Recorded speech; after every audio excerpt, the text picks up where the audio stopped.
Windows. Employee owned, Pittsburgh, Maine.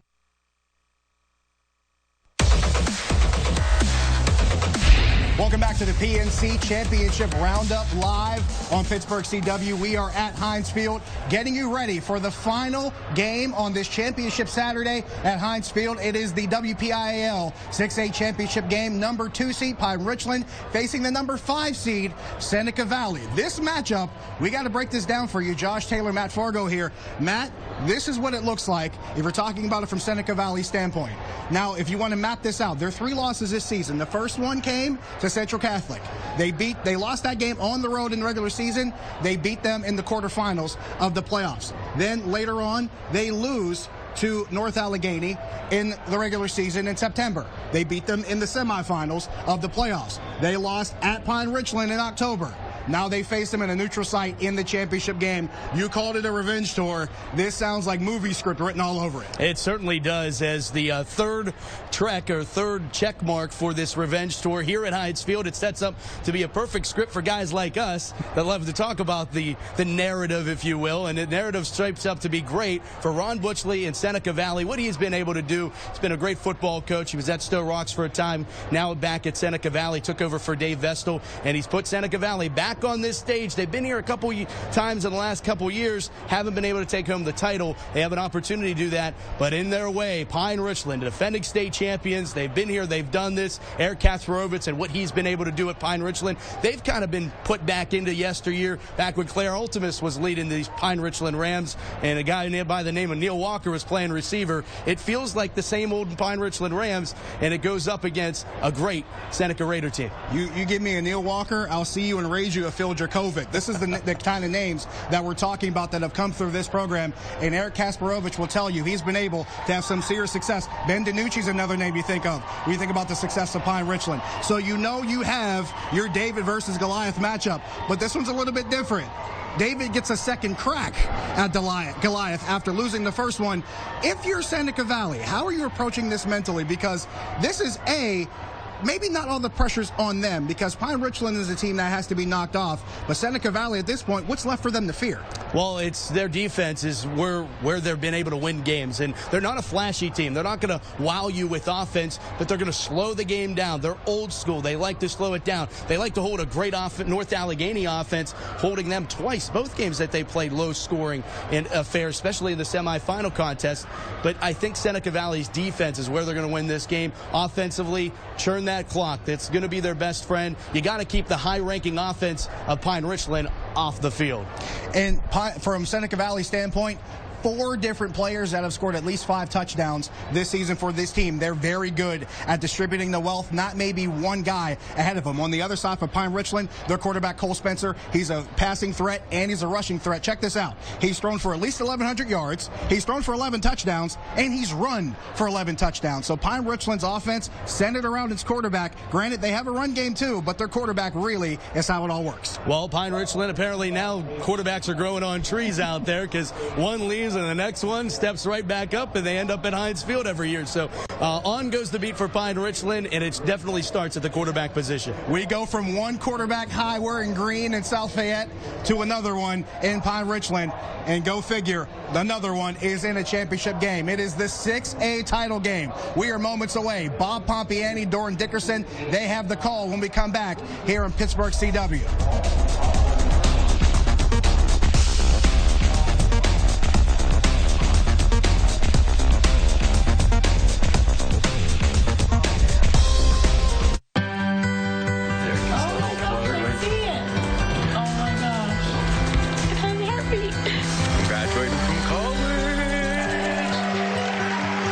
Whether it's a big thing, small thing, or something unexpected, PNC will be right there when you need us. Because when it comes to your finances, way of working itself out, PNC, make today the day. I play in front of 60,000 fans. I play out behind the rec center. I put the quarterback on the ground. It's physical. It's nasty. We use flags, so... If I get hurt, I can't do my job. Same here. That's why I go to the best. Me too. That's UPMC Sports Medicine. They help me keep doing what I do best, punish the ball carrier. I'm a teacher. We don't really punish anyone. Athletes at every level. Choose UPMC Sports Medicine. This month, get 0% APR financing for 72 months on 2018 Chevy Tahoe and Chevy Suburban. Full-size luxury for your full-size tree on top.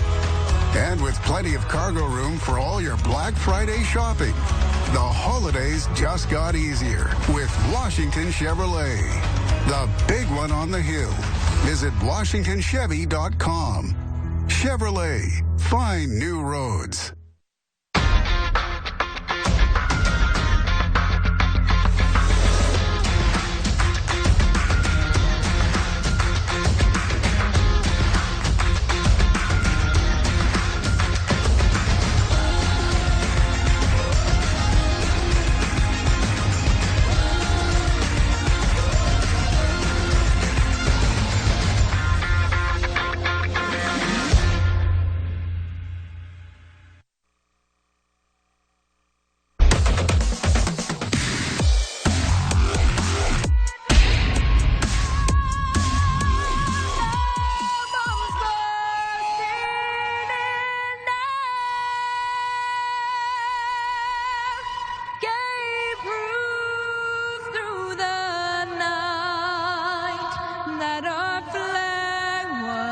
Still there.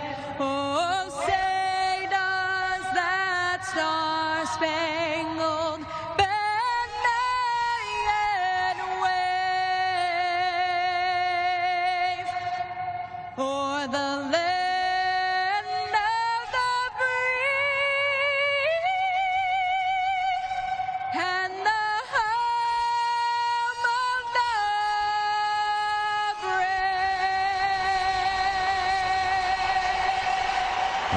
Beautiful job by Anna DiMatteo from Hampton High School. We've had 4 great renditions of the national anthem, and we're back for our 4th and final of this quadruple header as we continue our Thermo Twins Championship weekend presented by PNC. Seneca Valley and Pine-Richland. Doran Dickerson alongside, and this is, they call it redemption tour. Because Seneca Valley lost to Central Catholic. They beat them in the playoffs. They lost to North Allegheny. They beat them in the playoffs. And they lost to Pine-Richland earlier. Now they get a chance at redemption. They get a chance, and we're going to see another great game, 6-8 game. We're all excited. I can't wait to see what Seneca Valley has for Pine-Richland tonight. Pine-Richland is a team that has a lot of talent. We'll talk about it. We have the kickoff coming up. Don't go away. It's our 4th and final game of our quadruple header. 2 Titans in 6A looking for one final championship from today.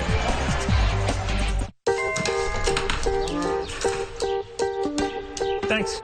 It's like a smart thing. What's the weather? Sunny. Perfect chicken eating weather. How'd you get in here? It's time for chicken. What's the traffic like? Rerouting you to chicken. Okay. Hey, Calzo, order pizza. Ordering chicken. No, pizza. Chicken. Okay, chicken it is. It's Chick-fil-A catering season. Now that's smart.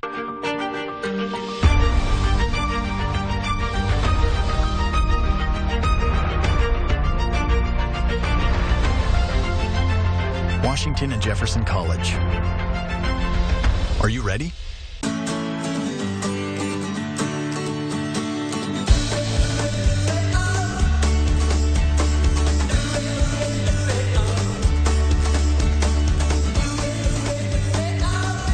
The end of day. That's the relief you'll feel from the body comforting orthopedic. Relief from middleman markups and a hard day's work. That's the original Mattress Factory. Thoughtfully made, honestly priced. Wait, what? Everyone's excited about the Chevy vehicles at the Chevy Black Friday sales event. I could get used to this. And you will be too when you get 0% financing on our award-winning Chevy cars, trucks, and SUVs. How is that even possible? It's the Black Friday sales event. Current qualified competitive lessees can also lease this 2019 Traverse for around $319 a month. Or get 0% financing on most 2019 Traverse models when you purchase. Celebrating the 25th anniversary of South Point, home to over 15,000 employees, 300 of the country's leading businesses, and the region's economic driver. South Point has become a model for economic development and public-private partnerships for the country.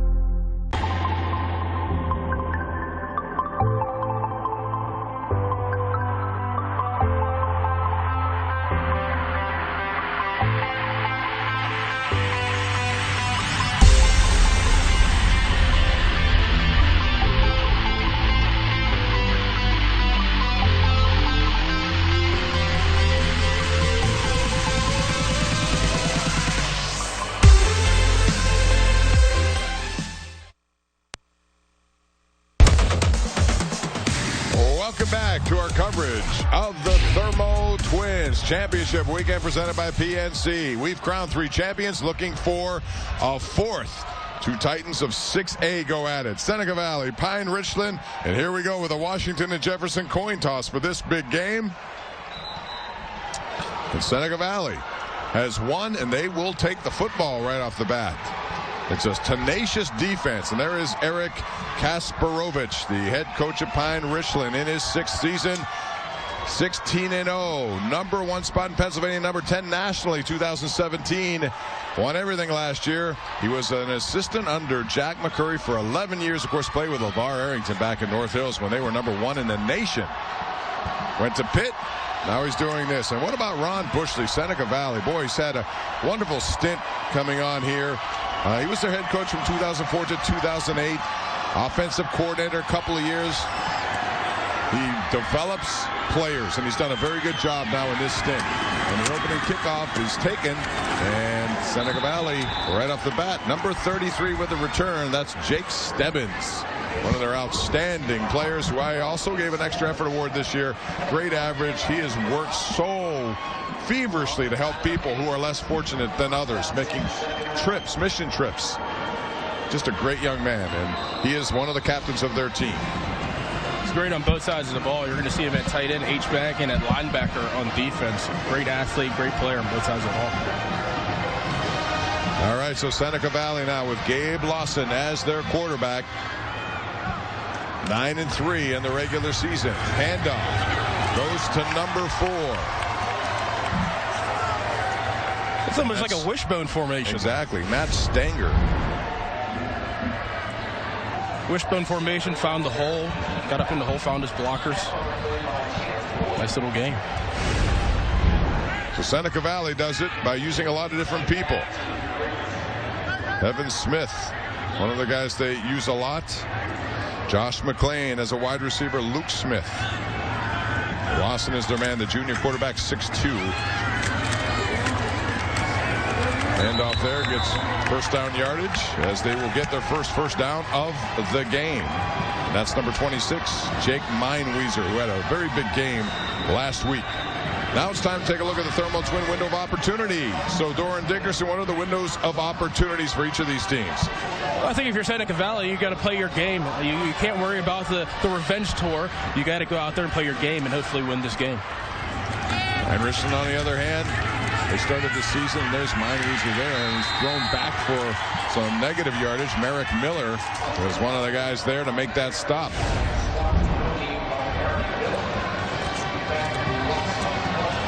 Good job filling the hole by a linebacker there. Way to come downhill. Not much room at all to work with. Pine-Richland started this season with really what Eric Kasparovich said, a game he'd play over again. They lost 42-0 to IMG Academy, and of course, those of you who understand that is an academy that recruits from all over the place. So even though it was a loss, he gained a lot. He knew what his team was and how much work they had to do, and he said he'd play that game over again if he could. This is pressure now to the outside. Lawson forced to throw the ball away. Andrew Kristofic, who's a really good player for them with the pressure for Pine-Richland. Big 6'6", 275-pound senior, number 73. He's very much a part of their defense and offense. The Notre Dame commit, big-time player, big Division I player. He's going to rush the passer a lot tonight. They have some great linebackers, too, at Pine-Richland. Number 8, Tyler King. Number 34, Anthony Sermonera. Those two guys, first and second when it comes to tackles every year. 3rd and 14 now as Seneca Valley is pinned back. Lawson under pressure, fires, has his man, and that's going to be first down yardage for Jake Stebbins. He gets 15. They needed 10. Eli Yoakum was there to make the play, but that's a nice throw from Gabe Lawson to Jake Stebbins, 6'2", 220. Good job by Gabe and Jake Stebbins coming across the field. Great job locating your receiver. Pine-Richland has some great quarterbacks. We'll talk about them as we go along, but Gabe Lawson is only a junior. This year, 11 touchdowns, 5 interceptions, but he is a guy getting better each and every week, commanding that offense. Tries to go up the middle here. That's not going to happen. Very good defense right there by Pine-Richland. Anthony Sermonera, the linebacker, the senior, 5'10", 210. He and King, 1-2 punch when it comes to stopping people up the middle. Yeah, he and King, they're the heart and soul of the defense. I remember watching Tyler King last year, and I was just fascinated by how good of a player he is. Tyler King committed to Navy. He's a fantastic linebacker, great instincts. Reminds me of a guy named Scott McKillop who played here in the Whippy and played at Pitt. That's pretty high praise because McKillop was an outstanding player. Went on to play in the NFL as well. 2nd and 11 now. Lawson under center this time. Big handoff, rolling to his right. He had a man down the field, but a good close on the play by Miguel Jackson. A 10th grader comes up there, and he knocked that away. Beautiful play. We've seen a lot of young guys making some plays tonight. It's nice to see these young guys go out there and give it their all. It's a big stage. You're at Heinz Field. He's going out there making a big play for his team. He was looking long, had a guy with a step, but could not get the pass down to him.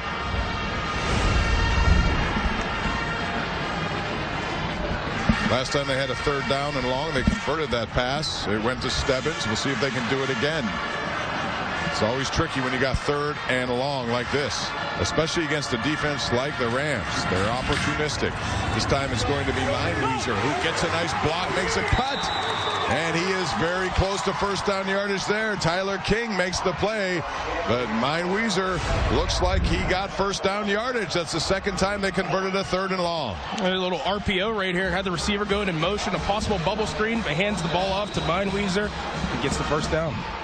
12-yard gain. They needed 11. They got 1 additional yard, and that's how to keep a drive alive. Meinweiser coming on strong in the playoffs, certainly. He's been a big part of what they've done. He's a senior, 6 foot, 195, solid build. Now they go 3 wide here.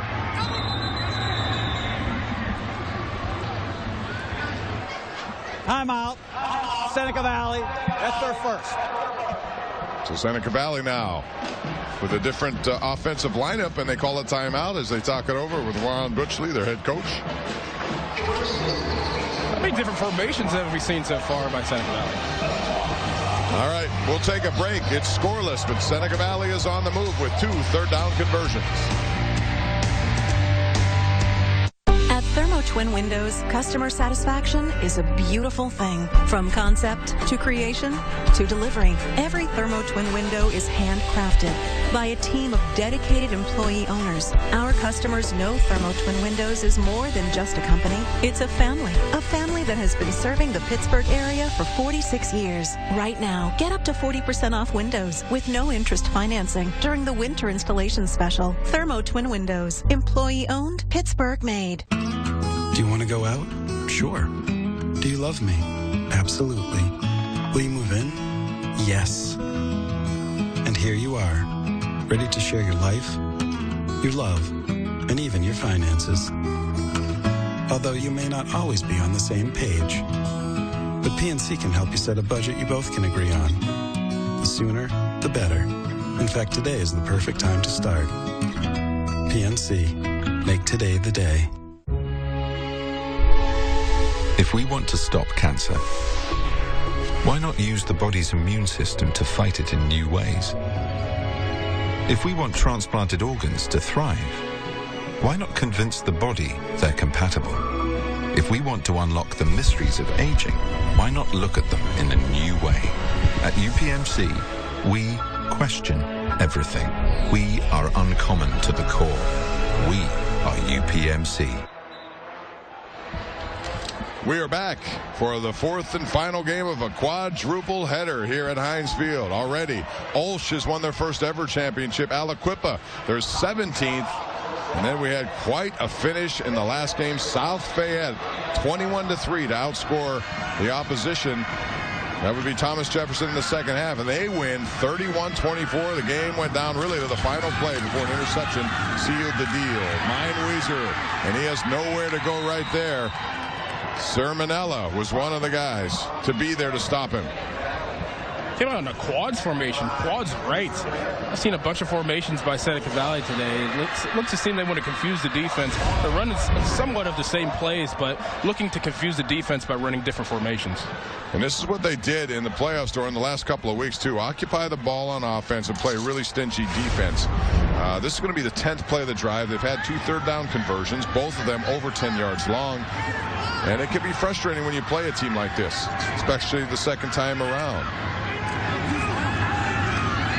And now Lawson does have time. Looks down the field, has a man. 2 men, as a matter of fact. They're all in the same boat. Flags fly. That was intended for Josh McClain. He was there, as was number 3, Luke Smith. Now, I don't know who the penalty was on, but Luke Meckler was back there, as well as Dylan Stetson. I don't know what flag for which player, because there were 4 of them in the same vicinity. Pass interference, defense, 15-yard penalty from the previous spot. It's going to be a first down.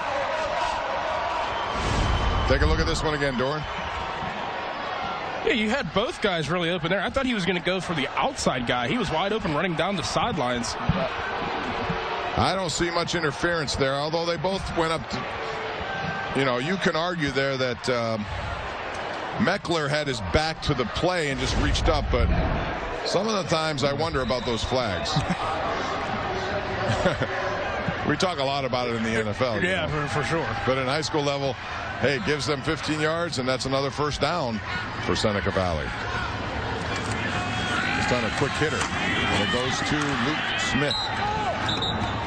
And then not much there as Pine-Richland shut it down pretty quickly. Once again, Anthony Sermonella. What can you say about this guy? Just been all over the place.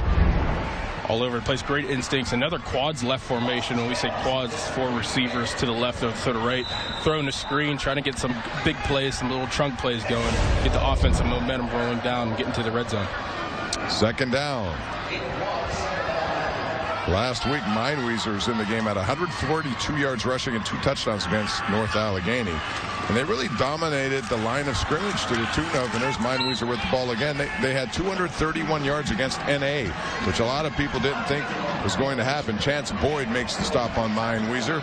But when you do that and you play defense the way they do, here's the question that needs to be answered. Can a team like this win a championship with defense? Their defense, Seneca Valley, is ranked statistically as the best in 6A.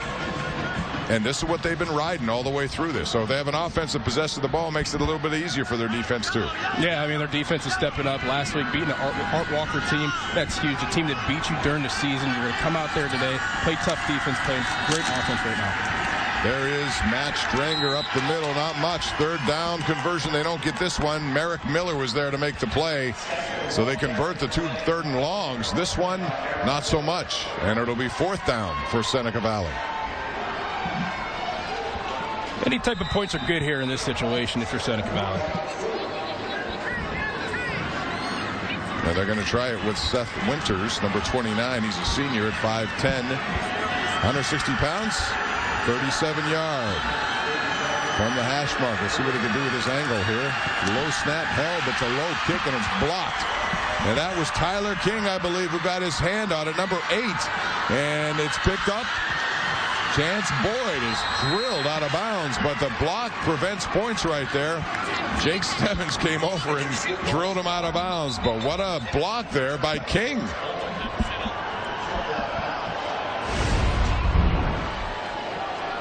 Check it out. It was a low snap, low shot. He got his left hand on it. So we remain scoreless. A long drive results in no points. We'll be back with Pine-Richland's offense. If you're in debt, get out of debt with Smart Cash. Smart Cash is low-interest equity in your home. Home values have increased, and with our lower rates, you can quickly get extra money. Get Smart Cash. Call Golden Oak Lending today. Visit westernpaductless.org and find the best Mitsubishi Diamond contractors and bring ideal comfort to your whole home, even the hot spots. Go to westernpaductless.org for easy-to-install, quiet Mitsubishi ductless systems. Make comfort personal with Mitsubishi Electric Cooling and Heating. Everyone's excited about the award-winning Chevy vehicles at your local dealer. I could get used to this. And you will be too when you get these great deals on your favorite Chevy cars, trucks, and SUVs. How is that even possible? Get 16% below MSRP on all 2019 Equinox LT models when you finance with GM Financial. Or during the Black Friday sales event, get 0% financing for 72 months on most 2019 Equinox models. Chevy, the best-selling vehicles in Pittsburgh.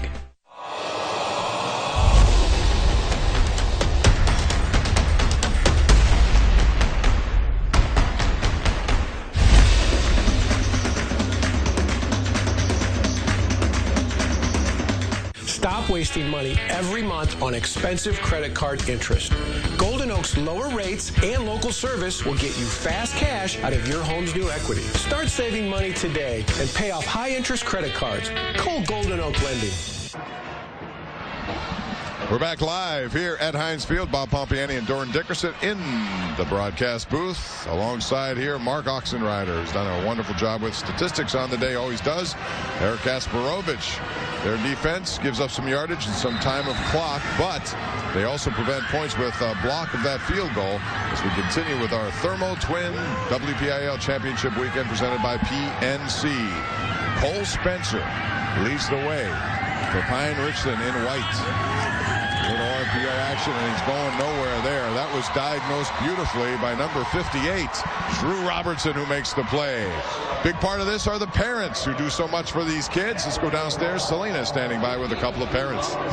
Hey guys, say hello to Gene and Jason Lawson, the proud parents of Gabe Lawson of Seneca Valley High School.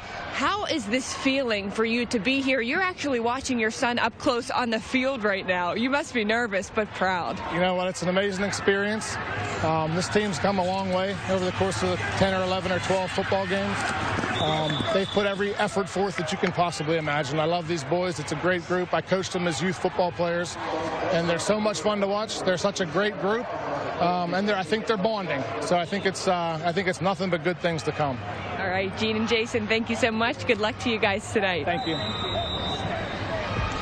Yeah, so it's always proud when you're a parent and you see your kids do well, and that's exactly what's happening there. Gabe Lawson, the quarterback, the junior, really has done a good job for Seneca Valley. This team has gotten better as the year has gone on, which is a credit to Ron Butchley. So now it's Cole Spencer going up the middle, and it gets tougher as the ball out. Seemed like it was. He may be down. Couldn't tell from this angle, but Cole Spencer is a cool customer too. This kid is a young kid. Only 5'10", 180 as a sophomore, but 8 touchdowns on the season, Doran.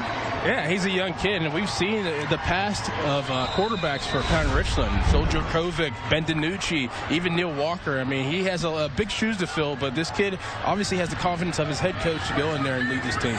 So it's a 4th and 3, and we'll have a punt situation now. Mason Cruz back to kick this one, and Seneca Valley will get the ball back.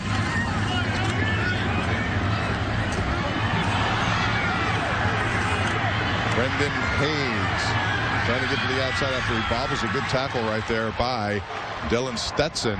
After the bobble, Hayes goes laterally, but Seneca Valley has decent field position. You mentioned those quarterbacks. Man, Pine-Richland over the years. Djokovic, of course, we know about him. But Ben DiNucci before that, Kevin McCabe played with Neil Walker. And you remember Austin Whipple? Yeah. That was Mark Whipple, who was at the time the quarterback coach for the Steelers. I believe he's now the head coach of UMass.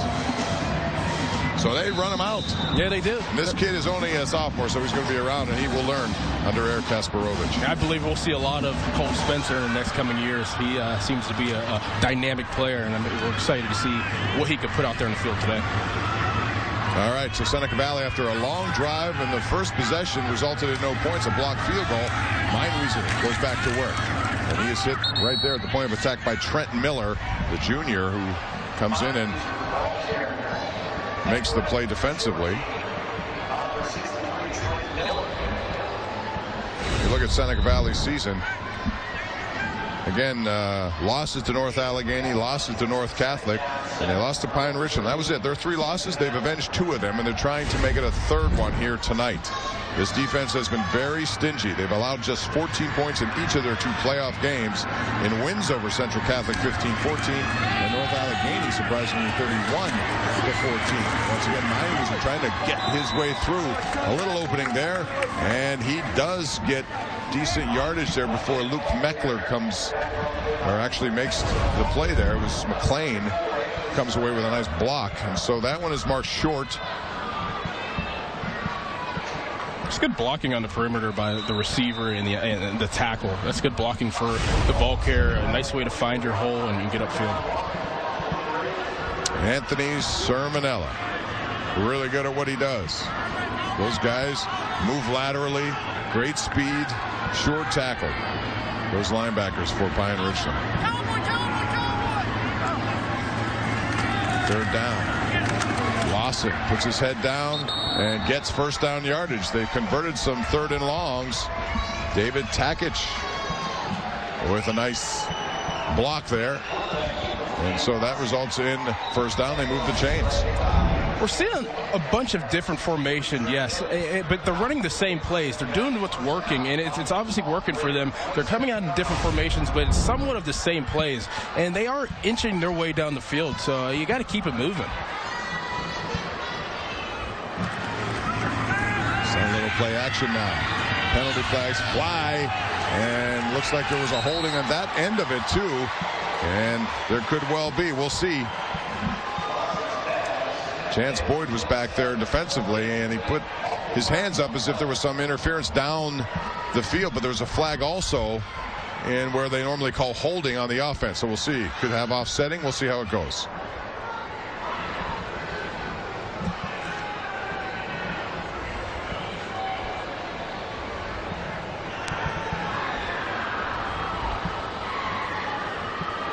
There are 2 fouls on a play. Holding, offense. Pass interference, defense. Those penalties will offset and replay 1st down. So all of that for naught. There's the hold right there, it looks like. They called it on 58, I believe, Drew Robertson. At the other end, Chance Boyd, he had his hands up, and when you do that, it almost brings the attention. Right, you got to act like you've been there before. Act like, oh, you know, it's all good. I didn't. So they offset. We play again. Lawson now looking at the middle. That hole closes quickly there. Nice play by number 68, Michael Kadick, along with Anthony Sermonella. We've called his name quite a bit. And Michael Kadick is a senior 6'3", 280 on that Rams defense. Kadick, he's going to Indiana, committed to Indiana. Both of these defenses are stingy today. I mean, you're getting a little bit of yards. You're trying to move the ball down the field both ways, but both these defenses are playing solid to this point of the game. Defense can win championships. This game has grown to where we feature a lot of offensive skill players, and we've seen a lot of them on display today. But when you have a solid defense, and both teams do, once again, Mine-Weezer has nowhere to go. Sermonella, how many times have we called his name? And we'll keep calling it likely. He and King are the workhorses. Sermonella with 253 career tackles, a couple of interceptions. He's active in the sack game, tackles for losses, and how about 7 forced fumbles? He does it all. Oh, man. I mean, Coach Pelko would say back when we were in high school, I want that guy in my foxhole. You can just tell he has great instincts. He's a tough player. He's making plays all over the field tonight. 3 for 4 on 3rd down is Seneca Valley. This is the 3rd and long. Their conversions have come on 3rd and long. This time, Lawson, quick pop hitter to Stebbins. And it's diagnosed by Boyd. He makes the play there, and it goes incomplete. So there'll be 4th down. Chance Boyd, who called for pass interference a couple of plays ago, he was right there to disrupt that play. Nice makeup play by Boyd. Great way to drive on the ball, knowing that the tight end is coming across the field again, that you probably got beat on in the previous series. Great play and great break on the ball by Boyd. Gabe Lawson is also their punter. Do a quick kick. And it goes out of bounds. No return, of course. So Pine-Richland will get the ball back after they come up big on a 3rd down play. 23-yard boot out of bounds. And the Rams go back to work offensively with 27 seconds left in this first quarter for head coach Eric Kasparovich. Well, I remember time has gone faster, and I remember you in high school, but I remember Kasparovich at North Hills with LeVar Arrington. They were ranked number 1 in the world, or in the country. Could have been the world for all I know by USA Today. Hey, it's been a long day. Hey, it's all good. I was right with you. And that was a dynamic team to watch. The LeVar leap, we've seen that a few times in high school, and then it carried on to Penn State, of course. And Kasparovich was a parade All-American. He wore number 22, I believe, in high school. Yeah, he was terrific.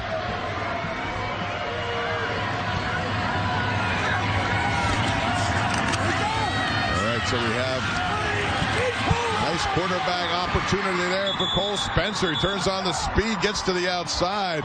A healthy gain and the best of the night for number 4, sophomore quarterback. That's a gain of 23. Nice call right there. QB draw, simple. Diagnose the defense. He's patient with it and just gets what he has. Shane Caffardi with a nice block there, too. He led the way. Gave some space there. Caffardi leading the way for quarterback Cole Spencer. And up the middle goes to Luke Meckler. Tyler Proctor was there for Seneca Valley's defense. Short gain.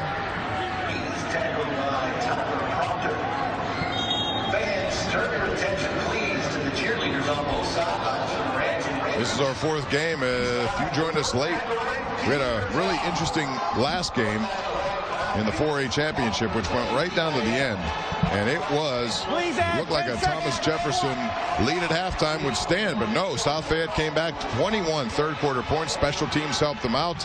And then Mike Trimber, who accounted for 2 touchdowns, made the game-saving interception at the goal line to preserve a 31-24 win. That was the tightest game of the day, Dorn. We had a couple of blowouts earlier. Olshover, Rochester, Aliquippa. Boy, they skilled.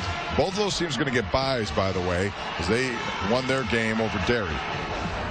Aliquippa, I mean, you know what you're going to get every year. They have great athletes. They have explosive players, guys like MJ Devonshire. I mean, they have guys all around the whole entire field. It's so hard to defend that many athletes. I mean, Aliquippa is great for a reason.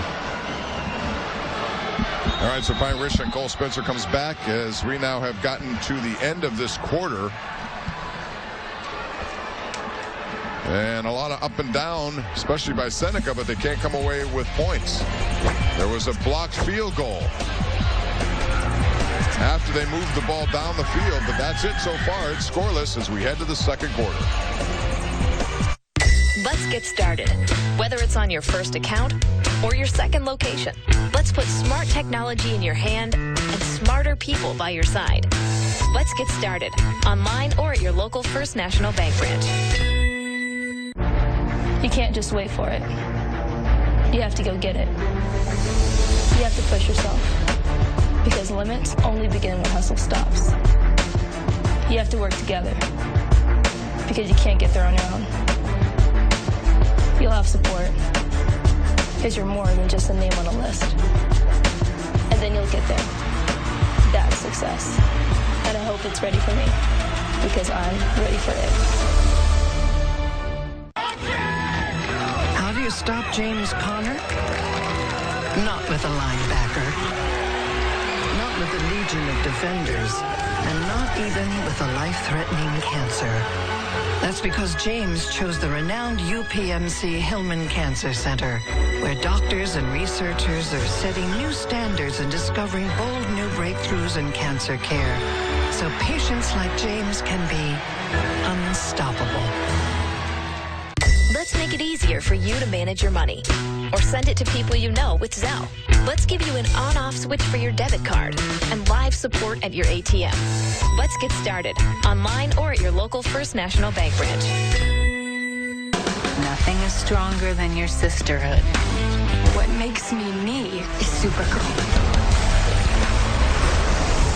You are witches. You are destined to save the world. We have to unite. I think it's time. Be gone, demon! What the hell?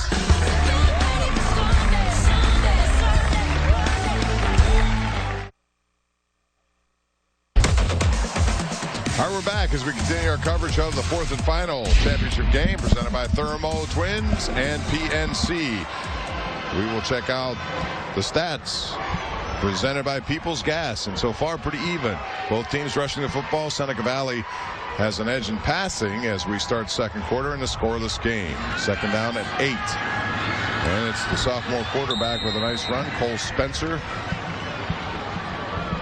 Josh McClain is there for the play, along with number 88, Felipe Junquera. Both offenses just getting a little bit at a time. Seeing a lot of quarterback draws, a lot of RPOs. So it's a 3rd and 3 now for the Rams. Defense has been the story so far in this game as we begin the second quarter. We saw a lot of offense in that last game. Both these teams very stingy defenses. And now it's going to be a little pitch. And this one with a big hit over there. Stebbins along with Ryan Christoback. The athlete Stebbins, I mean, on both sides of the ball, as we talked about earlier, makes a nice stick on the sidelines. Luke Meckler is the junior running back. He averages 7.8. He's the fastest guy on the team. A track and a 300 hurdle star at Pine-Richland. So he wants to get to the outside. He gives him some real estate. Look out, because Meckler can burn you. Now snap was actually rolled back, and it was the quarterback Cole Spencer with the kick, and they can't pin him in. It goes into the end zone, but that was a nice pickup there by Spencer. 39 yards into the end zone, and the Raiders will take over. Good effort here too by Meckler as he tries to keep his feet in there and toss it backwards. Tough thing to do given the angle he was at. Yeah, that was close. I've been in those situations before. It's very tough to judge where you're at, jump in the air, toss the ball back. Hopefully you have one of your teammates there to catch it, but that's a tough job to do whenever you're a gunner on the punt team. Gabe Lawson back in the game, a quarterback, the junior. So we have 2 underclassmen leading the way for these two teams in 6A. They played earlier this year. Pine-Richland won the game. And off up the middle there. Not much. It's number 22, Evan Smith, stopped by Trent Miller. A little pistol formation there, zone run. Going to the weak side.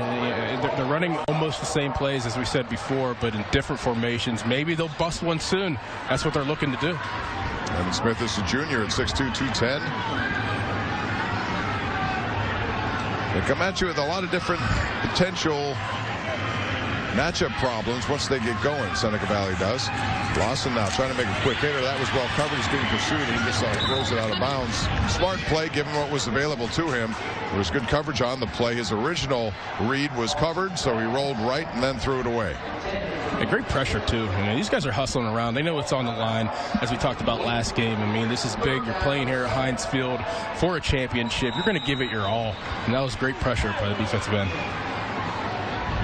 Gabe Lawson, the junior, and Ron Butchley likes the fact that he has a very much of a poised attitude for someone who's an underclassman. Knows how to run this offense, make smart plays, and that was a good indication there. He didn't throw the ball when he could have risked an interception. Instead, he rolled out, and as Charlie Batch always likes to say, sometimes that's the best play. Throw it away and play for another down. Yep, live another day. We have a timeout on a 3rd and 7, and so far Seneca Valley has converted the majority of these. We'll see if they can do it again with 10:22 left. I want to remind you about Supergirl facing a bigger threat than she's ever faced before. A new wave of anti-alien sentiment is spreading across National City. But how does this Supergirl battle a movement when she herself is an alien? Supergirl, Sundays at 8 on Pittsburgh CW. Sundays are for the CW. And we invite you to join us every night for the Ireland Contracting Nightly Sports Call on the Bordas and Bordas Hotline every night at 10:35 on the CW. We'll be on the air tomorrow after the Steelers and Jaguars with a special version of that. Chris Hoke will join me. We have 2 hours of post-game coverage as the Steelers go on the road to a team that beat them twice last year. So I know they don't talk much about that, but down deep, they want to go down there and take care of business. But Jacksonville is desperate too, Doran. They need a win. They have 6 losses. They can't afford a 7th. Hey, we're talking about revenge tour for Seneca Valley. This might be a little revenge game for the Steelers tomorrow. Getting beat at home twice last year by the Jacksonville Jaguars. We're going to go down there and take care of business. All right, 3rd down 7 now for Gabe Lawson and his Seneca Valley Raiders. Rolling right, looking downfield, and he is going to go long. And this one is going to be picked off by Meckler. Meckler, as that ball was overthrown, and Meckler's going to return it now. He gets across the 40, and he has some blockers. Meckler out of bounds. Finally, a flag comes in at the end of that game. A 24-yard return into Seneca Valley territory. And Lawson just overthrew his intended receiver there. Results in the pick. Yeah, probably a bad decision. Probably would want to take that play back. Overthrew the receiver. We'll see what this flag. It came in at the very end of the play. Oftentimes you see a block in the back on the return as they try to get some extra yardage there. We'll see what they call here in a scoreless game. During the return, there are 2 fouls, both by the return team. We got a personal foul, blindside block against the return team. That penalty's declined. We got a block in the back against the return team. We're going 10 yards from that spot, 1st down. So they have 2 infractions. Both came, as I suspected, on the return. But here's the throw, Doran. Media timeout. So Eli Yoakum was the intended receiver. Sorry about that, Josh McClain, and it was overthrown for Meckler. So Pine-Richland has it as we go to break. Today's story is about Tanya, who always goes to great lengths to avoid FOM, the fear of missing McRib. So she sets an alarm, and an alarm for the alarm. Come to McDonald's for a McRib sandwich and pair it with any size Dr. Pepper for just $1.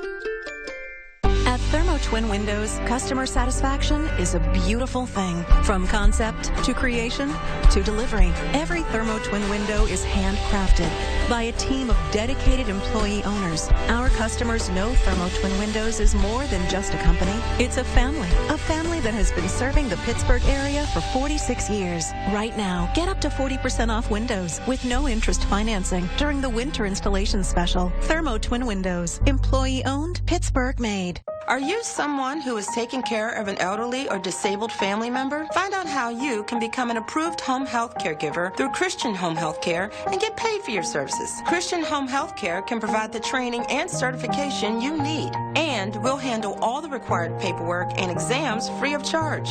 Become a direct care worker for friends and family. Call Christian Home Health Care at 412-323-0203 or go to ChristianHomeHealthCareForYou.com. Today's story is about Tanya, who always goes to great lengths to avoid FOM, the fear of missing McRib. So she sets an alarm, and an alarm for the alarm. Come to McDonald's for a McRib sandwich and pair it with any size Dr. Pepper for just $1. We're back, and we're selling some merchandise for you. Check out the address at the bottom of your screen, mkt.com/Casco shirts. WPIAL championship merchandise available online starting at $15. So now Pine-Richland takes over. Cole Spencer after the interception by Meckler, and they had pretty good field position, except they made a couple of penalties on that return, and it takes it back. Quick hitter going out there, and it's going to go for nothing. Really good play on Yoakum, who was the receiver there. And that was Connor Hayes, along with Stebbins. You see this defense by Seneca Valley, which has been their calling card throughout these playoffs, and they're doing it again. Yeah, very Stebbins. Great read by Stebbins there. I mean, great read and getting through the blockers, making a nice tackle. 2nd and 11 now after the loss on that play. Spencer with all kinds of time now. He throws down the field, has his man, and that's a reception for number 7, Luke Miller, the sophomore. Connor Hayes again back there. That'll be 1st down yardage. Nice throw right there by Spencer. Oh, yeah, like a flood route concept there. Guys coming across the field. He found a guy in the zone hole. We've been talking earlier, finding his middle receivers in the zone hole, making a nice throw, stepping up. And it starts with good line play. Brian Bales, Tyler Ruddick, Mike Durundo, Michael Kadick, we talked about him, and then Andrew Kristovic, and he's been real good. And there's a hand up the middle. Actually, Spencer keeps it, not much there. It starts with those offensive line. I always call them the jumper cables of a car. And if you get them going, they protect, they run block, they do what they have to do. And we saw some big guys earlier today out there, especially on that Aliquippa line, boy. They have some big underclassmen who are all over 300 pounds. Those are the unsung heroes. I mean, it starts up front. If your offensive line play isn't where it needs to be, I mean, your whole offense is not going to be a dynamic offense. It starts up front with the big dogs. I love it. I love being next to those big dogs and seeing how they work. Yeah, not much there. Big hit. And that was Evan Smith who delivered it. Number 22, and that's, again, Seneca Valley all throughout the later part of the season into the playoffs. They have been just dialing it up defensively. And you'll see the hit right there as he came up right in stride. If I ever had to teach somebody how to fill a hole, I'd put the clip onto that. That was unbelievable how he came downhill and filled that hole and just really unloaded against the offense. Evan Smith is a junior, 6'2", built well, 210 pounds. Now it's 3rd and 4 for Pine-Richland. Still scoreless game here. And there's a quick hitter, and it'll be good enough for first down yardage. Luke Miller makes the reception, and that's going to be enough to move the chains. It's first down for Pine-Richland. Pine-Richland looking to get some hurry-up offense, catch the Seneca Valley defense off guard, get some chunk plays here, some momentum rolling. That was well defended by Ethan West, but he was all over. The pass came there just in the nick of time for Pine-Richland. The Rams get an opportunity, and now a little play action down the middle. The pass, and it's complete. Nice throw and catch. And it's Eli Yoakum who makes the play. Josh McLean back 5 against 5, and the 5 and white wins this one. I mean, you know you're going to get hit here if you're Yoakum. And that was a great job by crossing the face and getting your head around and looking for the ball. Great throw, way to stay in the pocket. Great way of holding on to the ball. And like his quarterback, Yoakum is also a sophomore, so they got some young skill position players for Pine-Richland. You would imagine they're going to get better as time rolls on. There's a run by Luke Meckler, the junior. He'll be back next year as well. Just a 1-yard gain, but they keep this drive moving here. Inside the Seneca Valley 30-yard line. Spencer, sideline throw, hit the ground, incomplete. That was intended for Shane Caffarty.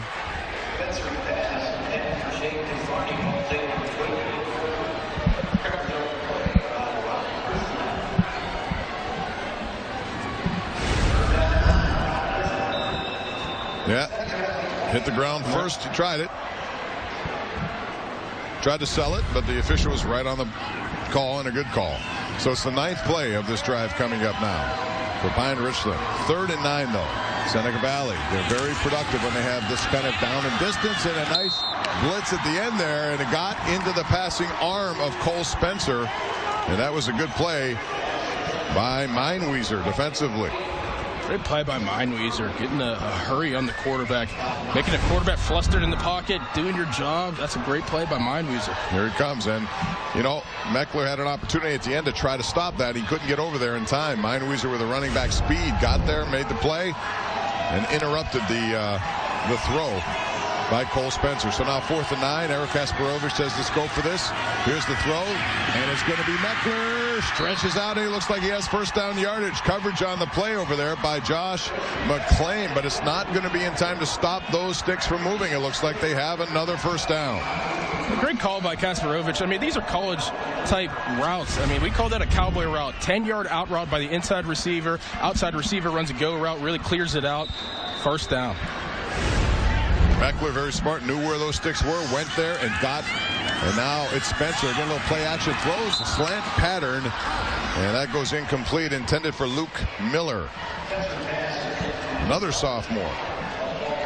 Oh man, they're all over the field. They're gonna be dynamic. Well, when you think of their top 4 receivers, they're all sophomores, basically. Quarterback's coming back. Luke Meckler's coming back. Tyler King is a senior. Caden Schweiger is another kid who's a sophomore in the running back stable of backs.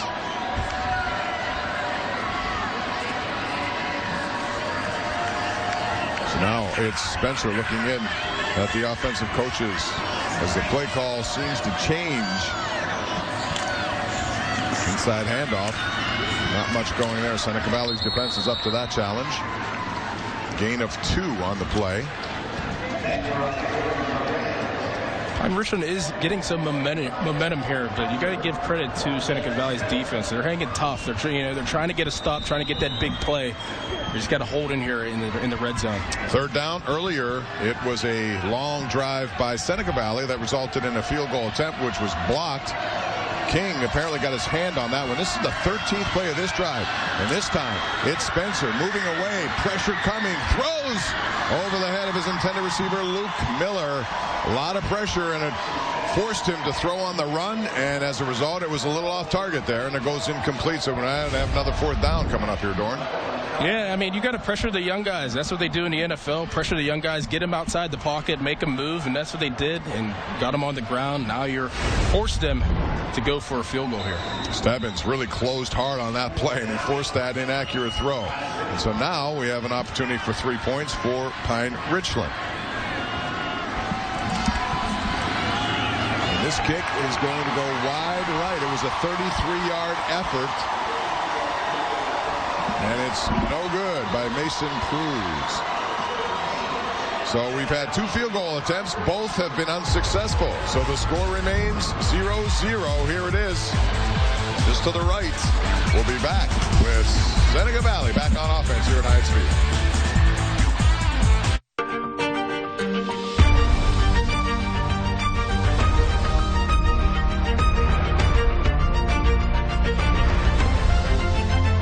Washington and Jefferson College. Are you ready? Giant Eagle's Curbside Express is perfect for this time of year. Because while you're busy getting ready for the holidays, Giant Eagle does all your shopping for you. Just go to curbsideexpress.com and place your order. And professional shoppers carefully select what you want, just the way you want it. Then you either pick it up or have it delivered. Right now, a Giant Eagle Curbside Express pickup is free through the holidays. And discounted delivery starts at just $5.95. Go to curbsideexpress.com. Want to sell your home in just 3 easy steps? I'm Ryan Shalaba with the Home Buyers of Pittsburgh. Call us. After a 20-minute home tour, we'll make you an offer within 24 hours. Home Buyers of Pittsburgh, 412-386-0096.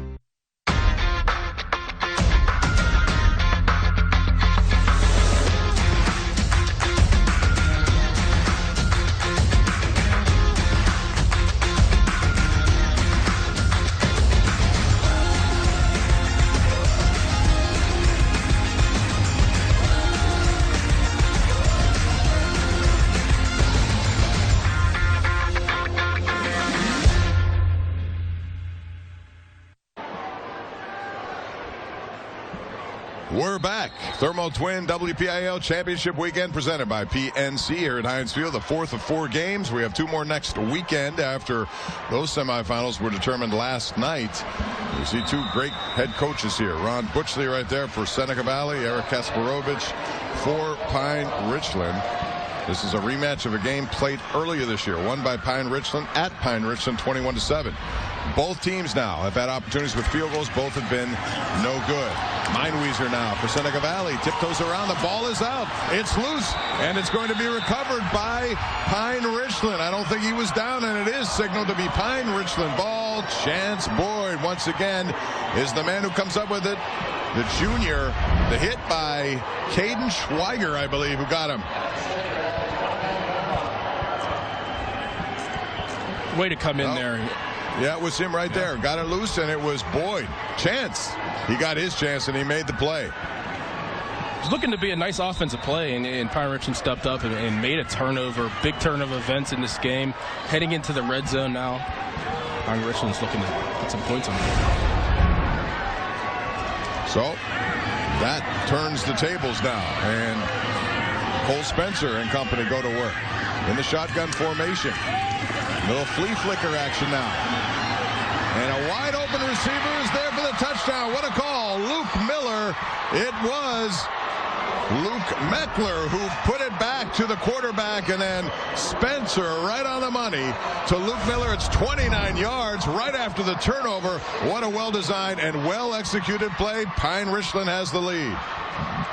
You kept Tyler King in as an extra blocker. You diagnosed man coverage. What a great call at this time of the game. Great throw, on point, touchdown. Not much you can do there. They sold that well. With the run up the middle, all of a sudden it turns into a flea flicker. And now Pine-Richland takes advantage of that fumble. The point after is up and good. And we have our first score of this 6A championship game. The Rams have struck first. The extra point by Mason Cruz. Nice execution, really, Doran. That's what that's all about. It's about the play call when it happens, but also doing the job, and those kids did a good job there. Yeah, that's taking advantage of your opportunity. Whenever you make a big stop and a big turnover, taking advantage, grabbing that momentum and scoring a touchdown while you're in the red zone, that's a great way to put some points on the board and grab some momentum here in the second quarter. Yeah, all three principal players in that play were underclassmen. And they made it work. Beautifully done. First points in it. You know, normally after a turnover, you try to come up with something big. And they did. They went for it. They got it. Separation in the secondary. First points of the game. To think that these guys are sophomores and they're here at this big stage right now. I mean, the sky's the limit for these guys. If they keep this going, we're going to see a lot of Pine-Richland in the future. So now Seneca Valley has plenty of time with 5:22 left to put together a drive and try to counteract that. Pine-Richland last year won a championship, then won the state championship as well. Seen a lot of great coaches come over the years, and you put these two right in that as well. Stebbins is the man who takes that one, gets across the 30 to about the 31-yard line. And number 33 has Seneca Valley in position now over the 31. We'll see what they can do with 5:15 left. You have 5:15 left. You have some time to put a drive together, score some points, respond to what just happened, a turn of events. You know, you fumble, Pine-Richland gets the ball, they go down and score. Now it's time to respond if you're Seneca Valley. Gabe Lawson back in there. Stebbins is really a good role model for the rest of the guys. Number 33, we just showed you him. He had 25 catches on the year. He's active on defense, but he's more than that. He's an outstanding student athlete and somebody who gives back to his community. On the fly goes Gabe Lawson, rolling right, overthrowing his intended receiver. Yoakum in coverage there on Josh McClain. I love hearing that about young kids like that, about Stebbins and being a good kid off the field and being a good player on the field. I give a lot of credit to his parents and how they raised him. That's awesome to hear stories like that of these young men. There are a lot of them throughout all four of these games. Wish I had more time to talk about some of the individual stories, because they are, especially today, you know, we hear so many negative stories. It's good to point out the good that these guys are doing. There are a lot of great student athletes all throughout Western Pennsylvania. And it's great to see him on the big stage. That is Heinz Field. Next week we have a couple more of these finals. One will be at Norman on Friday night. The other at Robert Morris University. And there is a long pass intended for Stebbins. And on the play it was Chance Boyd who was there covering him. He had a step, but it goes incomplete.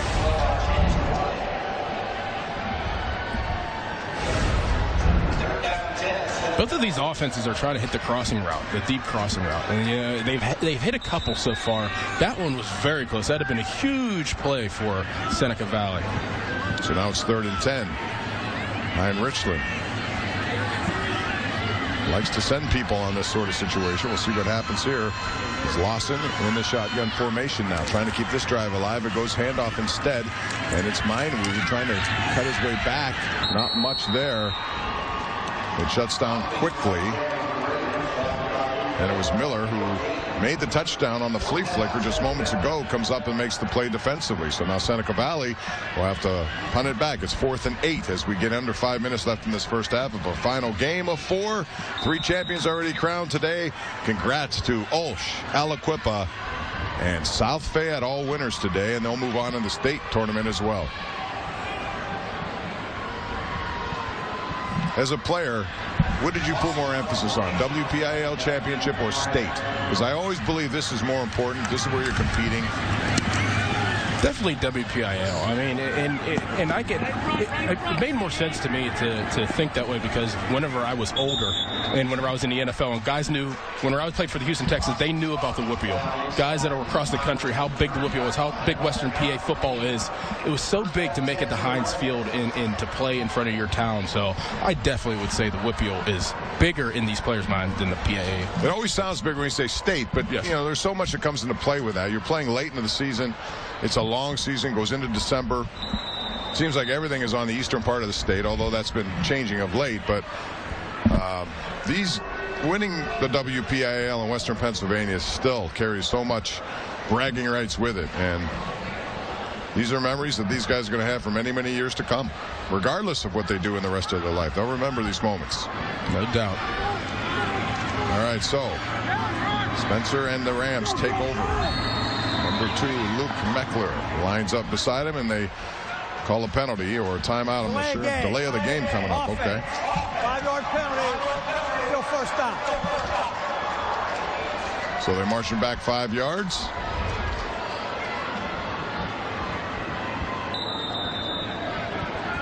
Seneca Valley needs a turnover, just like Pine-Richland took advantage of what Seneca. It was a good hit that freed the ball up for Chance Boyd to recover, and one play later they take advantage of it with a nice flea flicker call, and there's a high tackle there on Cole Spencer as he gets across the 25. Christoback was there to make the play defensively.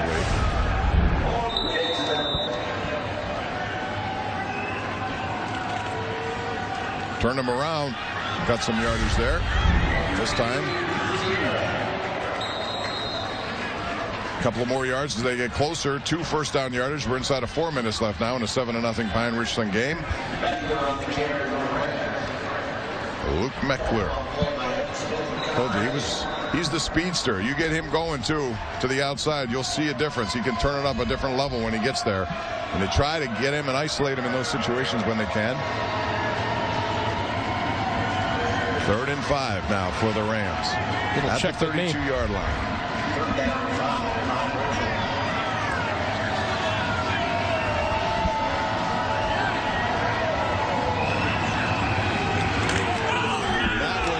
Completion, but it was well diagnosed there by number 8, Brennan Hayes, who jumped that. It went to Yoakum, but boy, he was close to coming in and maybe intercepting that thing. Man, what a play by Hayes. I mean, reading it, knowing that the quarterback is going to throw the quick screen right like that, shedding the blocker, making the great tackle. What a great play by Hayes there. So Mason Cruz, number 40, will punt the ball away now. Nice play by Seneca Valley as they shut the door. Still have time left to get something going from the offensive side of this game. They trail 7-0. Flea flicker, the only score of this game, a 29-yard touchdown pass from Spencer to number 7, Luke Miller. Really well sold. If you missed that play, we'll show you some of those highlights coming up at halftime. So Ron Bushley and his team now trying to get something going against a very stingy Pine-Richland defense. When they last played, it was a 21-7 game. They couldn't muster much offense, and they need to start generating some. They had an opportunity on a long drive earlier, in case you missed it. It resulted in a field goal attempt, which was blocked. Opportunity to run your 2-minute offense. Let's see what they can put together here. See if they can drive down the field, get some points before halftime.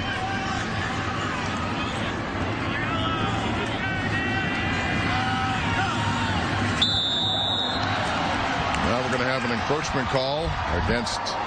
For the snap, encroachment, defense, 5-yard penalty, still first down.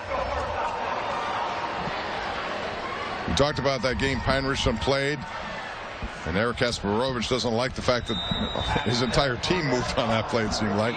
They lost to IMG Academy. You know, one thing I wanted to point out, I didn't finish my thought on that, Doran, was that Academy, they bring in kids from as many as 18 states, more than Alabama in college. I mean, they recruit, and they recruit heavy. They have 3 linebackers who could be rated as the top 3 in the country playing for them. So Pine-Richland had their hands full that day, but he likes to look at it as a learning opportunity. Mindweezer there, not much going on. Good play there by Miguel Jackson. And more like IMG College. I mean, they have how many Division I players on their team? I mean, that's an unbelievable academy, and oh man, I mean, that's a tough game to play. It is, but it's a learning tool, and that's what he uses that. He said he'd do it again, regardless of the outcome. That academy, man, it's had some big-time players over the years. They go down there when they're next-level guys, and they put together what essentially is an all-star team. Mine-Weezer up the middle this time again. It's very difficult to come away with yardage there because that defense, Sermonera, we've mentioned his name a lot today. He and King, the two guys who lead their linebacking play. Tackle machines. King, who I thought was the guy who got his hand on that block punt, he has 11.5 career sacks. Sermonera is like another guy, very active in the forced fumble department, coming up with tackles for losses. They are the heart and soul of this defense.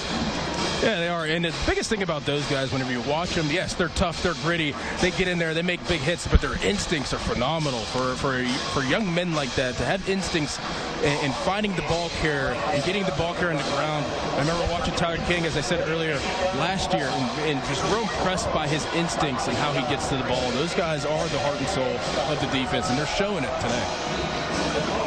Got the bands coming up at halftime. Seneca Valley, Pine-Richland. Also, Josh Taylor and Matt Fargo will be along. First National Bank halftime report. We have halftime highlights, stats, and more coming up. We'll interview Pine-Richland coach Eric Kasparovich as well. 3rd and 4 coming up here for Seneca Valley with 1:28 left. They had some third down conversions earlier in this game. Since then, Pine-Richland has really done a very good job of shutting things down.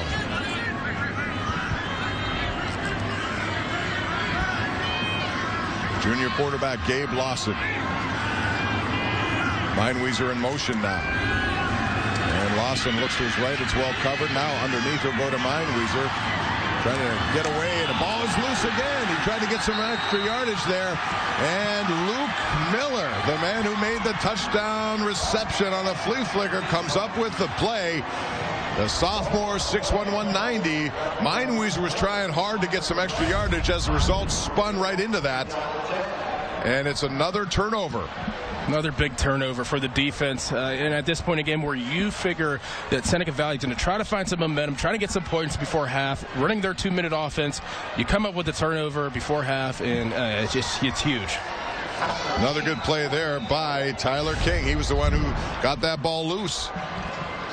And it was Luke Miller who recovered now. So Pine-Richland goes to work on offense now, changing the complexion of this one. Seneca Valley could not convert. They turned the ball over, and now Pine-Richland at the 46-yard line of Seneca. Executes it. Gets down to close to the 40-yard line. You watch number 8 come in motion during these offensive plays. I mean, he's doing the kick-out block, and he is literally flattening the defensive end every single time. Tyler King is doing a great job on offense as well as defense.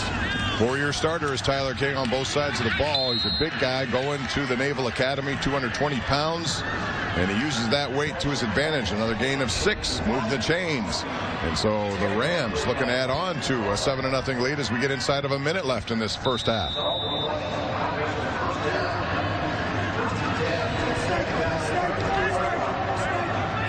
Spencer's very poised for a sophomore. I was anxious to see how he would handle this situation here, but boy, all season long he's handled it. He's a good running the ball when he gets an opportunity. He has 8 touchdowns there. Under pressure now, and he tries to get away from the pressure that he felt by number 22, Evan Smith, who came. He tried to duck underneath, couldn't do it. Sage Lay right there with the play. Nice play, another nice pressure. Saving the offense from getting into the red zone and maybe scoring some more points before half. Second timeout.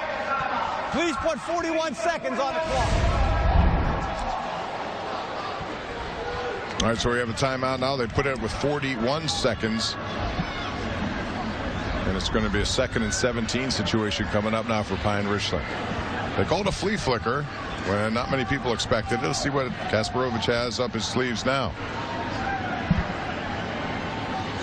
Yeah, this is a high-level offense. Whenever you see Cole Spencer get to the line of scrimmage and say hut, and then look over to the sidelines, that means that the offensive coordinator and Kasparovich is identifying the defenses, giving them a new play to run against certain defensive coverages. We see that in the NFL, like guys like Ben Roethlisberger when he runs no huddle. He's able to do that on his own because he's seen so much football. But this is high-level offense we're seeing here from Pine-Richland whenever they look over the sidelines and the coaches identify what's going on and they run a different play. Yeah, for those just watching, it looks confusing at times because there's a lot of stuff going on. Hand signals all over the place. And again, for the sophomore to handle all of this, very impressive for quarterback Cole Spencer.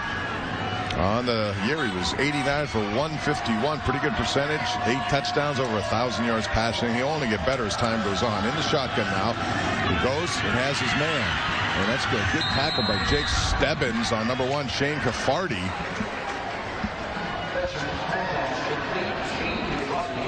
Is that the first senior that's caught a ball today?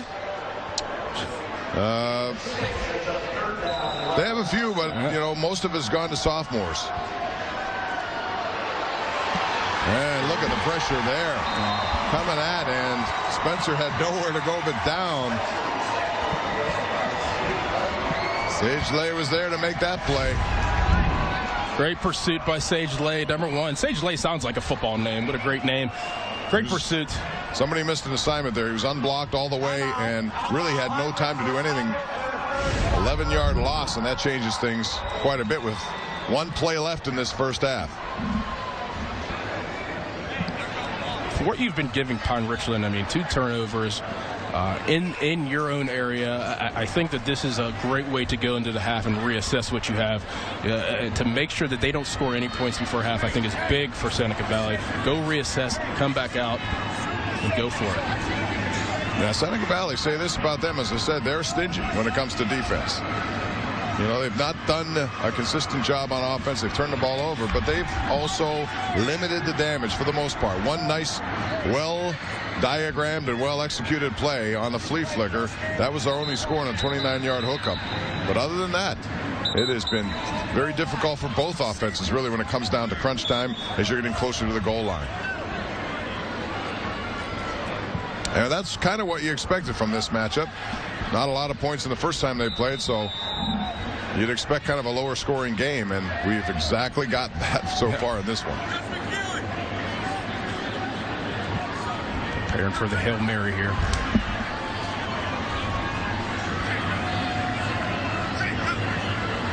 One play left in the half, and this is it. Cole Spencer winds up. Has a good arm, delivers, looking for something in the end zone. It's knocked down. Good play by the defenders there, as all they had to do was knock it down. Don't try anything heroic. You never know. It might be tipped into the hands of a trailing player. We've seen that a lot on those Hail Mary attempts. So this one is pretty much as we expected. A tight defensive battle, 7-0. Pine-Richland with the lead at halftime. We have more coming up with our halftime highlights, activities, interviews. There's your touchdown pass. Beautifully thrown to Luke Miller. 7-0 Rams. STEM has transformed Pittsburgh and created thousands of high-paying jobs. And with the right education from CCAC, you can be a part of it. Start your STEM career. Visit ccac.edu/STEM.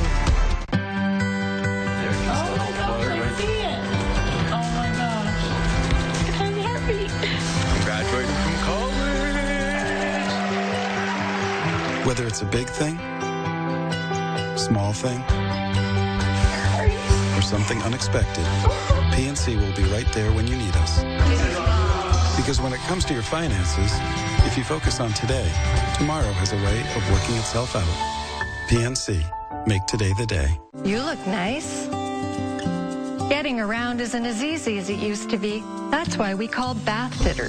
They removed our old tub and installed a beautiful new spacious shower. Now, getting in and out is a breeze. And we have peace of mind with seamless walls that provide a watertight fit, plus their lifetime guarantee. Thanks to Bath Fitter, life is so much easier with a shower we love. Bath Fitter. People you enjoy dealing with and a company you can trust. Black Friday means the best tech. With with the best savings. And now at Nissan's year-end event, you can get both in our award-winning lineup. No brand has earned more J.D. Power Initial Quality Awards for cars and trucks than Nissan in 2018.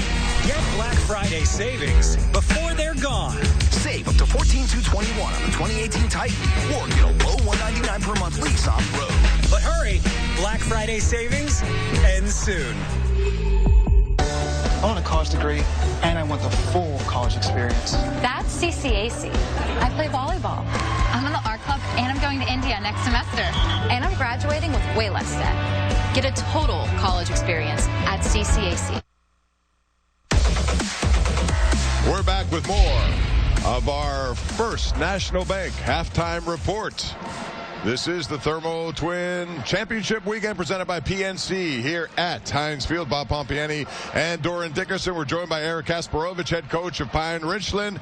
7-0 your team leads. Eric, let's talk about the play. It was a timely call on a flea flicker. When did you know that was going to be successful? Yeah, it's something we've been practicing. We've had that in the bank for about 3 weeks. But right after a turnover, we always like to take a shot there. It's always a good time to do it, and the kids executed to perfection. So.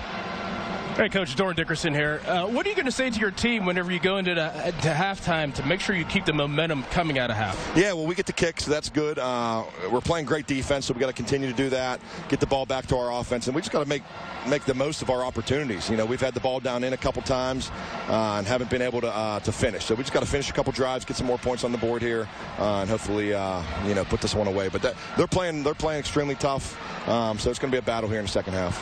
Coach, thanks for your time. We appreciate it. Best of luck second half. Thank you. Eric Kasparovich, head coach Pine-Richland. They lead 7-0. A well-timed flea flicker call. Yeah, it was the handoff up the middle, back to Spencer, and he finds Miller 29 yards. The timing of that was just as important as the actual execution. It was, and they diagnosed it. They had band coverage. I mean, the timing, like you said, was huge. Great throw, great catch, way to move and get some momentum going into that game. We'll take a break. When we come back, Josh and Matt are here. They're going to go back over some of the highlights. We're also going to have a special interview with Tim O'Malley, Executive Director of the WPIAL. Let's get started. Whether it's on your first account or your second location, let's put smart technology in your hand and smarter people by your side. Let's get started online or at your local First National Bank branch. Hey, man gets this, cut to this. Don't sweat it, because when it comes to work, Ford Commercial Vehicles can take it and bring it and flat out work it. You might say they're wired for success. Ford Trucks and Vans, year after year, America's best-selling line of commercial vehicles. During the Transit Sales Event, get these great savings on a 2018 Ford Transit. American Standard Heating and Air Conditioning is built to a higher standard, so you can focus on problems in your life, like which remote turns the TV on. Built to a higher standard. Visit AmericanStandardPittsburgh.com for a dealer near you. The holidays make me look forward to Chick-fil-A, honestly.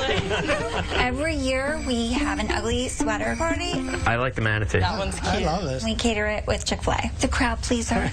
Scott's always so helpful. All the food's coming out as quickly as we can. Since she usually has a small child with her, we want to make sure we help them to their car. It takes the stress out of the holidays. We're going to help no matter what. Scott, here's a present.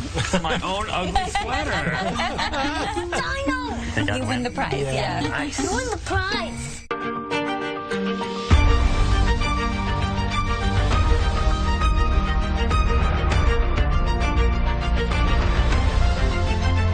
Washington and... Are you ready? Let's make it easier for you to manage your money. Or send it to people you know with Zelle. Let's give you an on-off switch for your debit card and live support at your ATM. Let's get started online or at your local First National Bank branch. Welcome back as we continue now. Pittsburgh CW's presentation of the First National Bank halftime report. 7-0. Pine-Richland has the lead. Pine-Richland band on the field, a big band, and then Seneca Valley will take center stage here at Heinz Field. Joining us right now, Executive Director of the WPIAL, Mr. Tim O'Malley. You have to, first of all, you love the weather based on what we saw last year compared to this year. It's been a fun day. Your thoughts so far of these games? Well played. Great day. And this one is... it's up to its expectation. They're playing very well. Last game was very well played. Obviously, Aliquip did a great job, and hats off to Olsh for what it was they accomplished. Yeah, Olsh, first time ever. They win a championship, and they took it to the Rams of Rochester. Just shut down a very talented run game that the Rams have. And then we saw Aliquip with their talent, and they do have a lot of talent. Was on display at just about every position. And the positive thing was the young Gibson kid had a tremendous day. And last year, some of those kids played last year in that tough 2-0 loss, but they came back today, and I think avenged what occurred last year. Yeah, that was a tough game to watch, and he was a quarterback by then. Yeah, now he was the receiver, and Eli Kasanovich did a good job. And then we saw really a thrilling game, the best of the day. I thought the last one went down to the final play. Very well played, and two great teams, two great coaches, and hats off to Coach Rossi, and Coach Chirpek's done such a great job. And Chirp told me afterwards that had they scored there at the end, they were going for 2. They weren't going to play overtime. Is that right? Yeah. So that's Chirp football right there. And just your thoughts about having this event here at Heinz Field, and all these communities get a chance to really experience what it's like to be at this facility. And first of all, we so very much appreciate the opportunity that KDK's provided to put these games out on the air, and I think it adds in a very significant way to the accomplishment that these kids have. And then for the communities to come in and take part in the celebration here at Heinz Field, it's unmatched, and we're happy to be able to do it. Well, we appreciate your hospitality. Look forward to hopefully a long relationship here as we continue. We have one half of football remaining, maybe more at 7-0. Our thanks to Tim O'Malley. We'll see you again down the road, and we'll come back with halftime activities right here, presented by First National Bank. Do you want to go out? Sure. Do you love me? Absolutely. Will you move in? Yes. And here you are, ready to share your life, your love, and even your finances. Although you may not always be on the same page. But PNC can help you set a budget you both can agree on. The sooner, the better. In fact, today is the perfect time to start. PNC. Make today the day.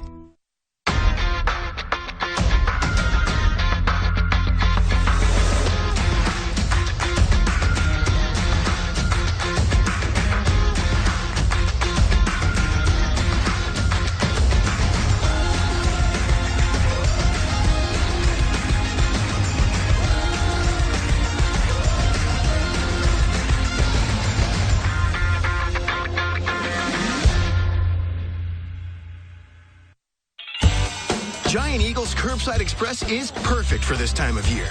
Because while you're busy getting ready for the holidays, Giant Eagle does all your shopping for you. Just go to CurbsideExpress.com and place your order. And professional shoppers carefully select what you want, just the way you want it. Then you either pick it up or have it delivered. Right now, a Giant Eagle Curbside Express pickup is free through the holidays. And discounted delivery starts at just $5.95. Go to CurbsideExpress.com. You can't just wait for it. You have to go get it. You have to push yourself. Because limits only begin when hustle stops. You have to work together. Because you can't get there on your own. You'll have support. Because you're more than just a name on a list. And then you'll get there. That's success. And I hope it's ready for me. Because I'm ready for it.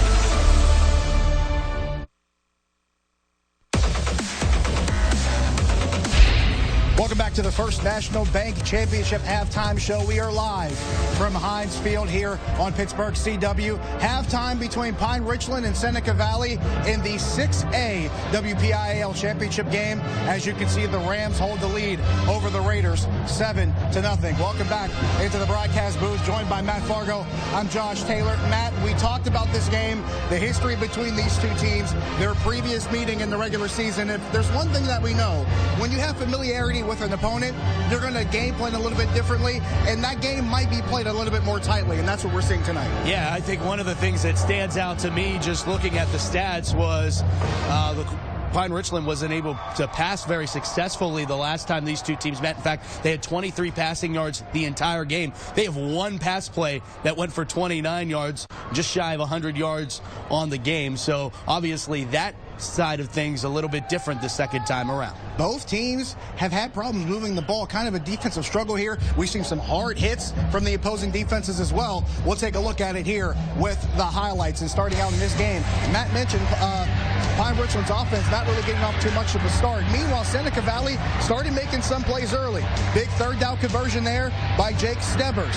Also, Jake Meinweiser made a couple plays as well, but in the meantime, that field goal attempt by Seneca Valley blocked and returned by Chance Boyd for Seneca Valley. That was a 6.5-minute drive that ate up the first quarter clock but resulted in no points. Meanwhile, another play here along that drive, an interception that comes down later on. Seneca Valley, another opportunity to score wasted. Pine-Richland brings it back. Then there's Pine-Richland. Field goal attempt by Mason Cruz. That was no good, so this game remained scoreless. Meanwhile, Seneca Valley trying to find ways to move the football. Then there's a big fumble here by Jake Meinweiser. Pine-Richland falls on it. They take advantage, and on the first play off the fumble, it's the flea flicker. It's Cole Spencer to Luke Miller, 29 yards into the end zone, 29-yard touchdown pass. That made it 7-0. Seneca Valley still trying to find an answer. Meinweiser fumbles again. Pine-Richland recovers. Luke Miller's the guy that falls on it. He caught the pass after the previous fumble, and Seneca Valley hasn't been able to really generate enough offense. They've been moving the ball well, but just not enough offense to get over that hump and get into the end zone. And that's kind of been the MO for them in the regular season, and why they fell to the three teams that they played was they weren't able to get that offensive production. Their defense has been able to keep them in games all season long, and it's that offense, as you said, trying to get over the hump. They're going to try to do that. The defense has kept them in the game. It's a one-possession game, and Pine-Richland's had good field position, haven't been able to convert on the turnovers Seneca Valley's been forced. We talked chess match when we were talking about South Fayette and Thomas Jefferson in the 4A game. This is turning into a nice little chess match between Ron Butchler and Eric Kasparovich. Yeah, Ron Butchler's done a really terrific job. His second year now at Seneca Valley, and he said he never thought that he was going to be back as a head coach.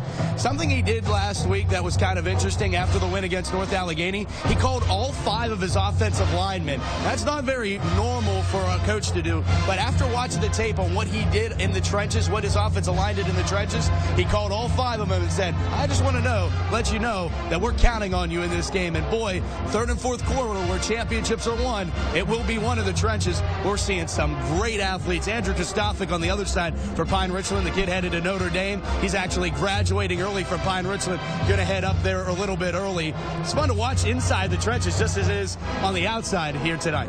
That's been a pretty exciting battle with those two teams. In fact, it's been so even and back and forth. The difference in this game has really come down to who's made the bigger mistakes. And in this particular case, as we look at the stats, it's been Seneca Valley to make more mistakes as far as turnovers were concerned. 3 of 8 on third down. Time of possession, Seneca Valley's controlled that too. But you mentioned Pine-Richland's passing game. It finally took over in the second quarter. They've actually had 157 total yards, but a lot of the yardage that they've gained have been specifically after Seneca Valley has made mistakes in the first half. Think about back to that first meeting where Pine-Richland almost rushed for 400 yards in that first meeting, leading the passing department more than they are the running department. These two teams are game planning against what they've already seen, so you're seeing teams go in the opposite direction. Will that trend continue in the second half? Very curious to see what happens with these two teams. If you're these two coaches, what adjustments are you looking to make? Well, for Eric Kasparovich, it's got to be converting on field position. They've gotten good fumbles, they've gotten a couple turnovers, and they haven't been able to turn that into points. They had an opportunity twice there late in the second quarter to take a 2-touchdown advantage. They didn't do that. And for Seneca Valley, it's sustaining drives. They've been moving the ball, like you said, but now they need to get over the hump, get into the end zone, because it's a one-score game. And as we saw in the last game, anything can happen in the second half. It's the rematch, Seneca Valley, Pine-Richland, but who will be crowned champion? We will find out in a few moments here on Pittsburgh CW. Stick around.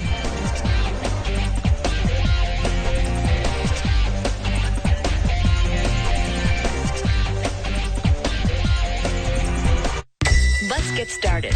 Whether it's on your first account or your second location, let's put smart technology in your hand and smarter people by your side. Let's get started online or at your local First National Bank branch. Hey, man gets this, cut to this. Don't sweat it, because when it comes to work, Ford Commercial Vehicles can take it and bring it flat out work it. You might say they're wired for success. Ford Trucks and Vans, year after year, America's best-selling line of commercial vehicles. During the Transit sales event, get these great savings on a 2018 Ford Transit. American Standard Heating and Air Conditioning is built to a higher standard, so you can focus on problems in your life, like which remote turns the TV on. Built to a higher standard. Visit AmericanStandardPittsburgh.com for a dealer near you. The holidays make me look forward to Chick-fil-A, honestly. Every year we have an ugly sweater party. I like the manatee. That one's cute. I love this. We cater it with Chick-fil-A. The crowd pleaser.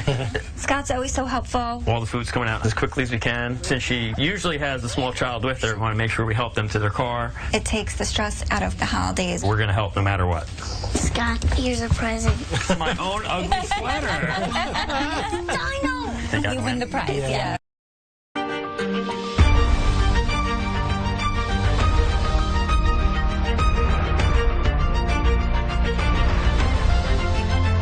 Washington and Jefferson College.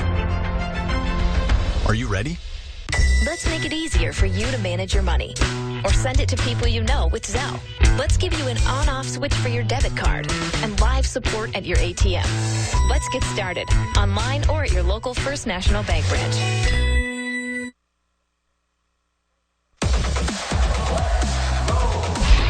We are back with more of the First National Bank halftime show at Heinz Field. 7-0. Pine-Richland has the lead.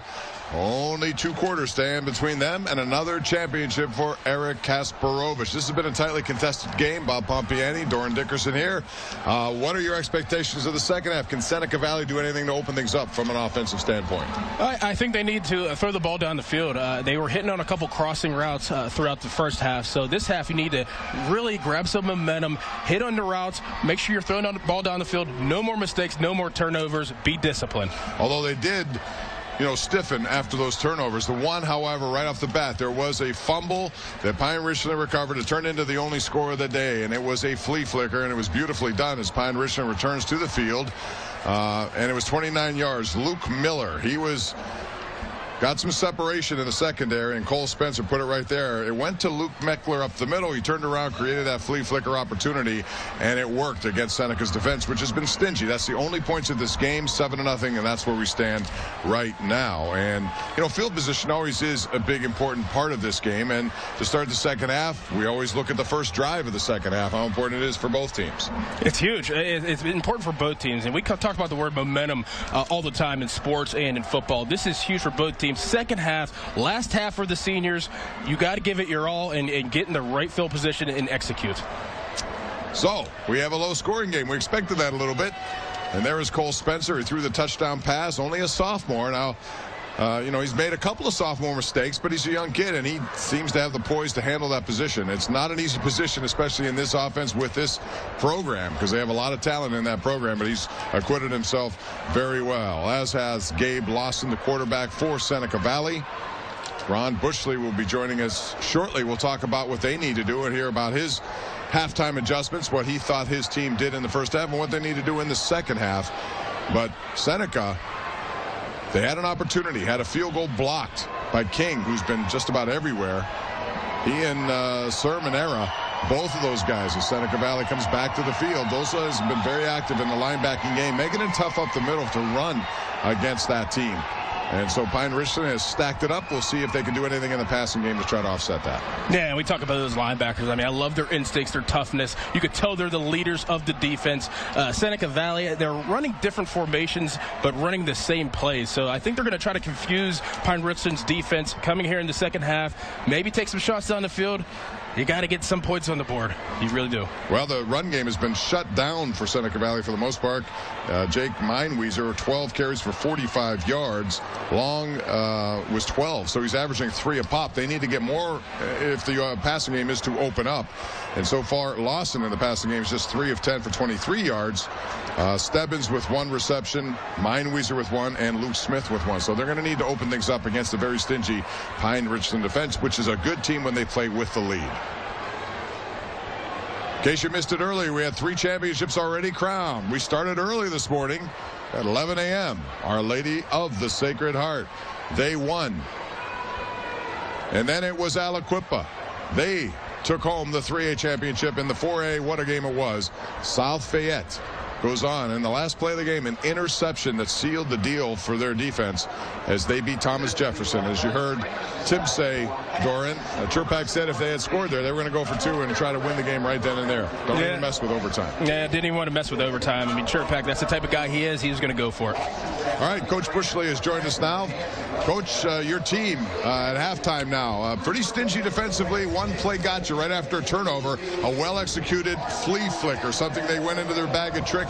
What do you got to do in the second half to turn things around? We just got to keep playing good defense, and we got to get our run game going, and kind of get back to who we are. I mean, it's a back and forth game. We gave them their turnovers in the first half. We gotta do the same in the second. Coach Doran Dickerson here. How do you keep the morale up of the players and make sure they're confident going into the second half? Well, it's 7-0. I mean, we're one big play away from turning it, and we've been down before at halftime, and our kids are, we're prepared, so we're going to get after them second half. Ron, thanks for your time. Appreciate it. All right. Great job you've done this year. We look forward to a good second half. Pine-Richland has the lead 7-0. We have 2 quarters left unless there's overtime. We thought we might get that in the last game, but it ended up 31-24 in favor of South Fayette. And there's Gabe Lawson, the quarterback, who will try to get things going for this offense.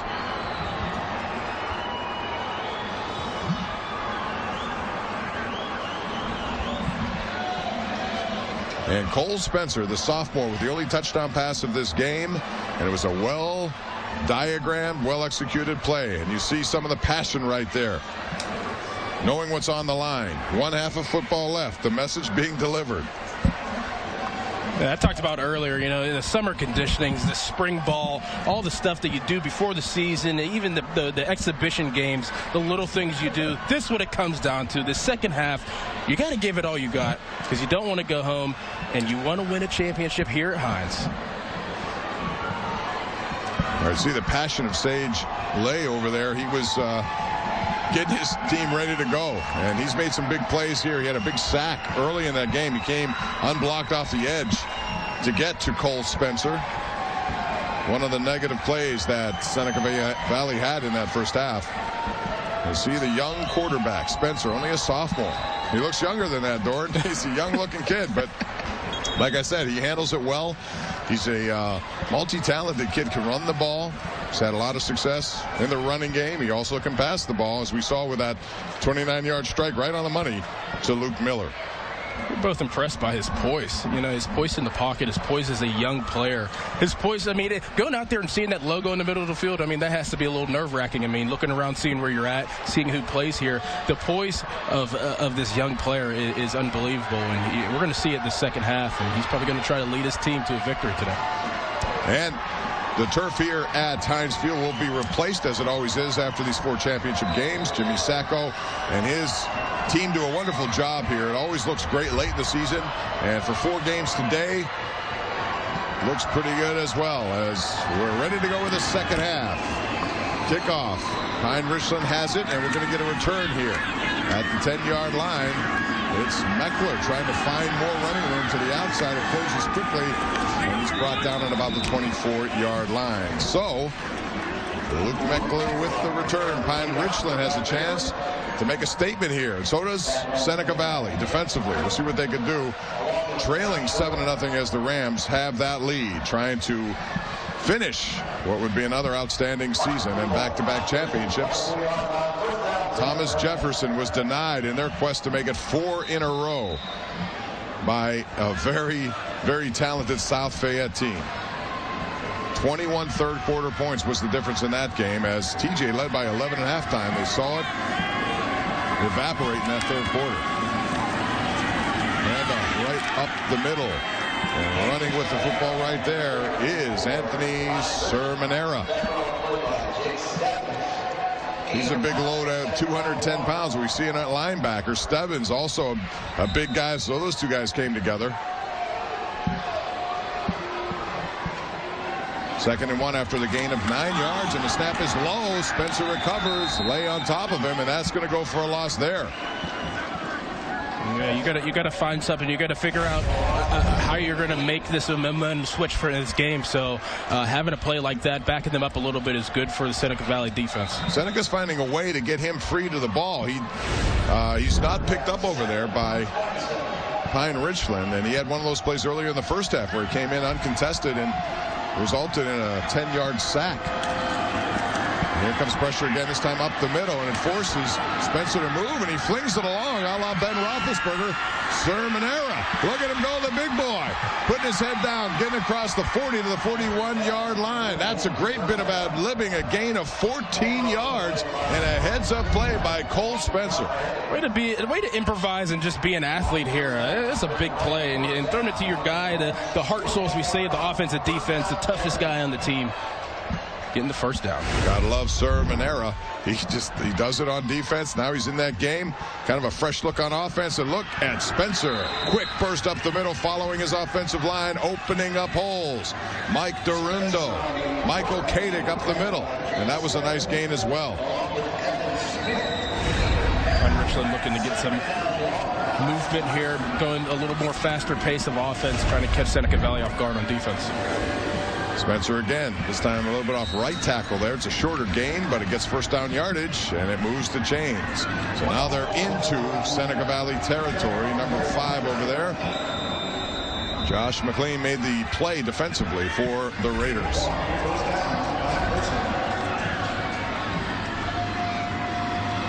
Yeah, up-tempo approach here to start this second half drive.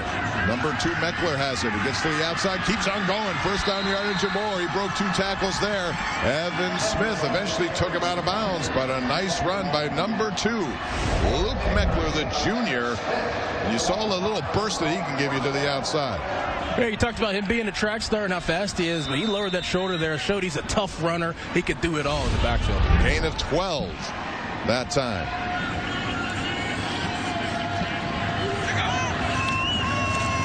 Pressure up the middle this time. And Spencer escapes it now. Looking to find some blocking. He cuts back into the middle. And that's a nice positive gain. Looked like it might be a negative play to start. A gain of 7 after he dodged the initial play there and avoided a loss. Good job getting positive yards here, getting upfield, getting down when you have to.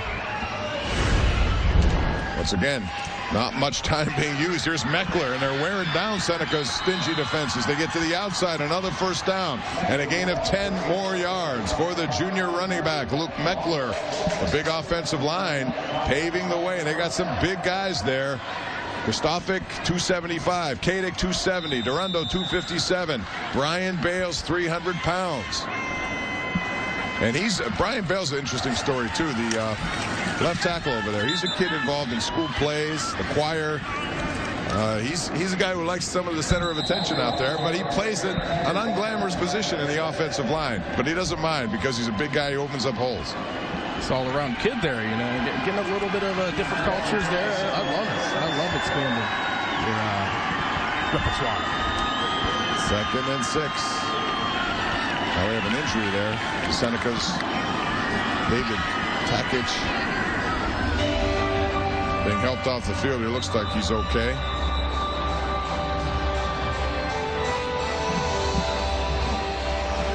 .8:47 left in this third quarter, and Pine-Richland has taken the kickoff and moved right down the field pretty methodically at a bigger tempo than they saw in the first half.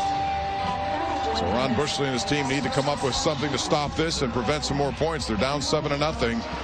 And one of the goals of Pine-Richland here was to get long drives, occupy that clock, and do to Seneca what Seneca has done to a lot of other teams, like North Allegheny, like Central Catholic in their first 2 rounds of the playoffs. Bushley's defense, I mean, they're close. You know, they've been to the quarterback close, and they're right where they need to be. They just need to make a stop. Here's Spencer now, cutting to the outside, escapes one, follows the blocking of number 1, Shane Caffardi, and he's into the end zone. A 16-yard touchdown by the sophomore Cole Spencer, leading the way. Caffardi, the senior, opening up the hole, and a nice burst there by Spencer, and it's 13-0 Pine-Richland.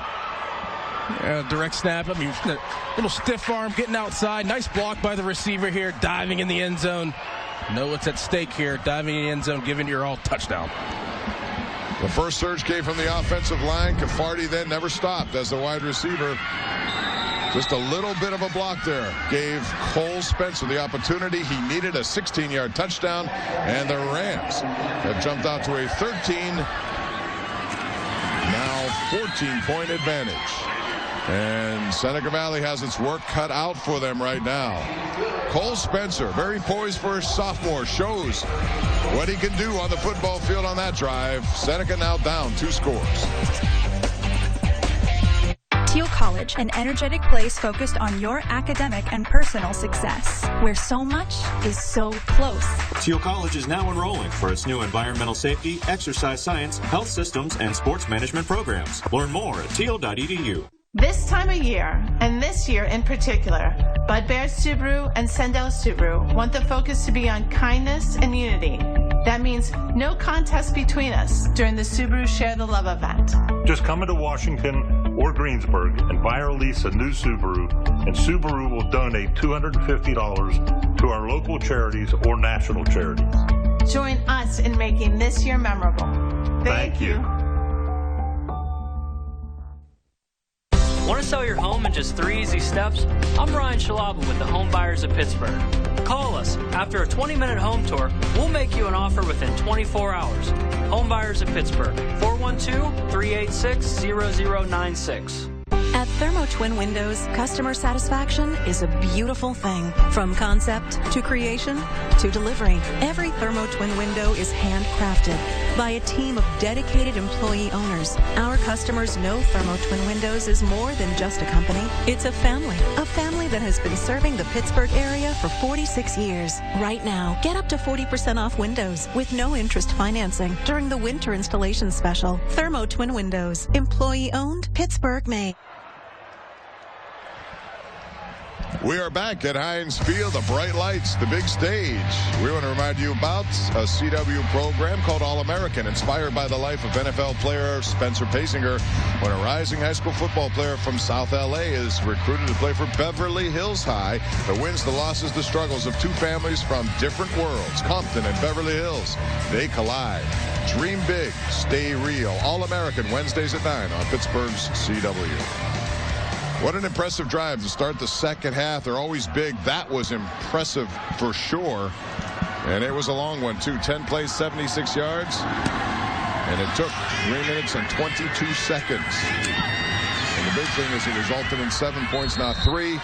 And so Seneca Valley needs to get things working offensively against a good Pine-Richland defense.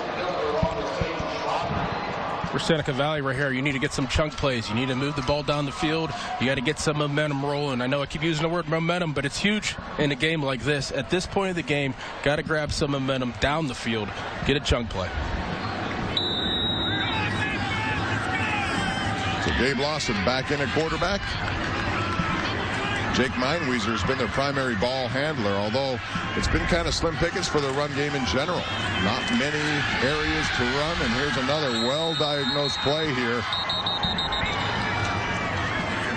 Number 63, he was on top of that one, Trent Miller.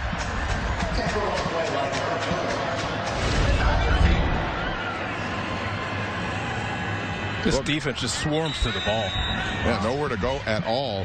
Merrick Miller also involved. King, they just clog up the middle. And if you're trying to run against that, it's like running into a wall. And that's what we've seen so far for most of this night. Lawson now trying to go down the field, has his man there. And it's a completion for number 5. That's Josh McLean. And look at him down the sidelines. Luke Meckler finally picks it up. That ball of first looked like it was going to be overthrown. He came down with it, and then he turned it into the biggest play of the night here offensively for Seneca Valley. That's a gain of 49 yards on the connection from Lawson. That's the play you're looking for. That is the big play that your offense is looking for. Now you can build off of that. Now you're in the red zone. You're on the 12-yard line. Time to punch it in, score some points, get back into this game. There were 2 receivers in that same route, and it went to the man, McLean, who was there, the senior. An interesting route, though, as it turned out. That's a handoff straight ahead to Meinweiser. Not much. Miller and Smith on the combined tackler. Actually not. Meinweiser, I beg your pardon. That's Evan Smith. Only a gain of 2, but they're at the 10-yard line now. They still can get a first down here, Doran. But it's tough sledding at this part of the field. This is when the field gets smaller, the opportunities and the windows get smaller as well. Right. And pistol formation. So, quarterback Lawson kept the ball. Luke Miller was all over it. The man who scored the first touchdown of the game on the flea flicker. A little indecisive was lost, and there wasn't much to do there. Either hand it off or keep it, and both were well diagnosed by Pine-Richland. He wanted to kind of option it out to the back Meinweiser, and he just didn't have enough time. Great play by Pine-Richland's defense. So Lawson now, a negative play there. See what they can do. Needing some points. Play action, rolling left. Pressure, throws. That'll be out of the end zone. We have a flag on the play. Wow, that ball was not going to be caught. Connor Heltzel was back defensively there, and there was contact. We'll see what the official call is, but it looks like pass interference in the end zone.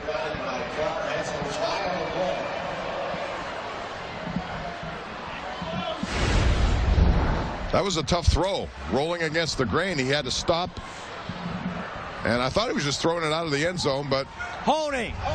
Defense. That guy's going to be half the distance to the goal. Replay third down. So Luke Smith was in the back of the end zone there, number 3, but he was out of the end zone too, which I thought would not. But I guess that holding call came earlier in the play.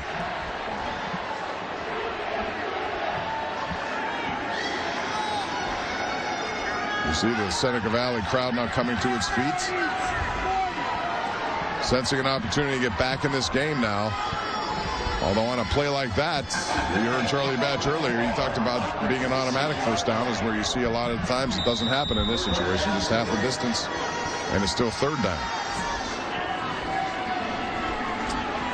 Huge third down here for Seneca Valley. 3rd and 4. Sidecar here. They need first down yardage to keep this drive alive, but they're not going to get it. Immediately diagnosed. Meinweiser going nowhere there. And once again, it's King, Tyler King, shot in number 8. Tackled by Tyler King.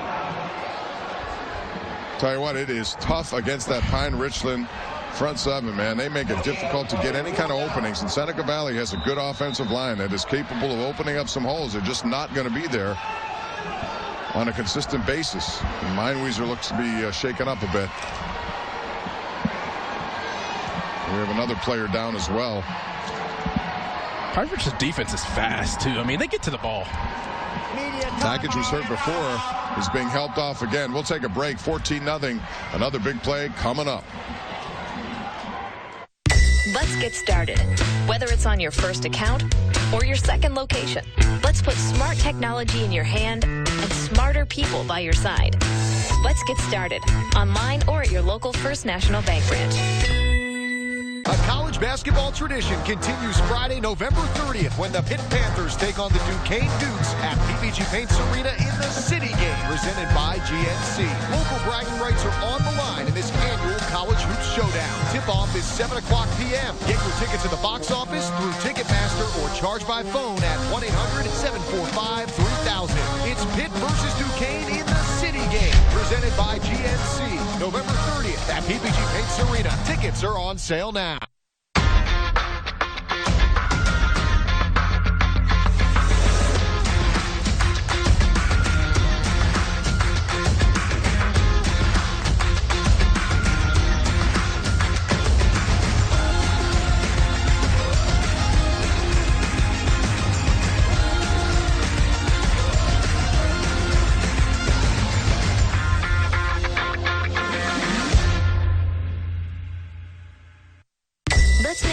For you to manage your money or send it to people you know with Zelle. Let's give you an on-off switch for your debit card and live support at your ATM. Let's get started online or at your local First National Bank branch. We're back. Thermo Twin WPIAL Championship Weekend presented by PNC continues. Pine-Richland up 14-0, and a big play coming up here. 4th and 4 for Seneca Valley. They're down 2 scores. They need to get on the board, and they can still get a first down. Gabe Lawson, their quarterback, takes a high snap, looking for a slant. Under pressure, throws back of the end zone, and the pressure resulted in an errant throw. And not much you can do. Pine-Richland had that covered all over the field, Doran. No openings. He just tried to make something happen, and it wasn't to be. It wasn't. All over the field. Everybody's blanketed. Good pressure on the quarterback. This is a tough area to score points and to find windows, and everything was covered here. Great job by the Pine-Richland defense. Yeah, it starts with coverage down the field, and then Connor Hetzel applied pressure. And when you have nobody to throw, there's not much anybody can do in that point. That's just a really good defensive play. And the options were limited. Pressure is always a good thing, though. I've always, no matter what level of football, you put pressure, you can make even the great quarterbacks look average. Pine-Richland takes over. Sermonera. He had a big carry the last time. Josh McClain with the stop right there. And he comes up hobbled as well. He and King have been very active in the defensive side of the ball, and now he goes down, has an ankle injury, it looks like. Wanted to update you with Noah Campbellong, who got injured in the Our Lady of Sacred Heart game, was taken to the hospital. From what we understand, he could be undergoing surgery. It was the same ankle that he injured before, and we certainly wish him all the best. He was having a really good game at that time. So now it's time for an unsung hero. Let's talk about that. Brought to you by Westminster College. I'm going to go with Sermonera. Because he was, you know, I mean, you can pick a lot of guys on defense if you want, Dorn, for Pine-Richland. But they're linebackers. They are the leading tacklers. They kind of set the tone for how they play defense. There are a lot of sung heroes, but we're talking about unsung. Who would you pick? I'm going to go with the big dog, Andrew Kristofic. The offensive line is playing great today. They're dominating up front and on defense. And, you know, they're making plays. They're getting after the quarterback. I like a big guy here. I like to give this award to a big guy. Andrew Kristofic is my unsung hero. So you look at Sermonera. He's got 5.5 tackles in this game. He's got 2 tackles for losses in this game. He's got a big run in the fullback position. He's done a lot of big things. So has, you know, I could have easily taken King as well, because he blocked a field goal. He's made some nice plays in the backfield. But it's always a team effort. And Pine-Richland, both these teams, very lucky to have a lot of big playmakers at big positions. Those are the unsung heroes, brought to you by Westminster College. It's now a 2nd down and 6 for the Rams. Inside, you got to be careful here not to make a mistake, too, because Seneca Valley can get back into this if you do. And it's Cole Spencer going to the outside, taken down, close to first down yardage. McLean was there once again to make that play. We'll see what they call. And it is good enough to move the chain, so he gets the necessary yardage, and it is first down. Gain of 7. They needed 6. Somebody on defense here, if you're Seneca, has got to come up with a play, whether it's trying to get that ball loose, strips, fumble, whatever the case. But Heinrich is in a position now they can put together a drive, and that's another low snap, but it's picked up by Spencer. Flag comes down very late in that play. It was Stebbins who made the play defensively.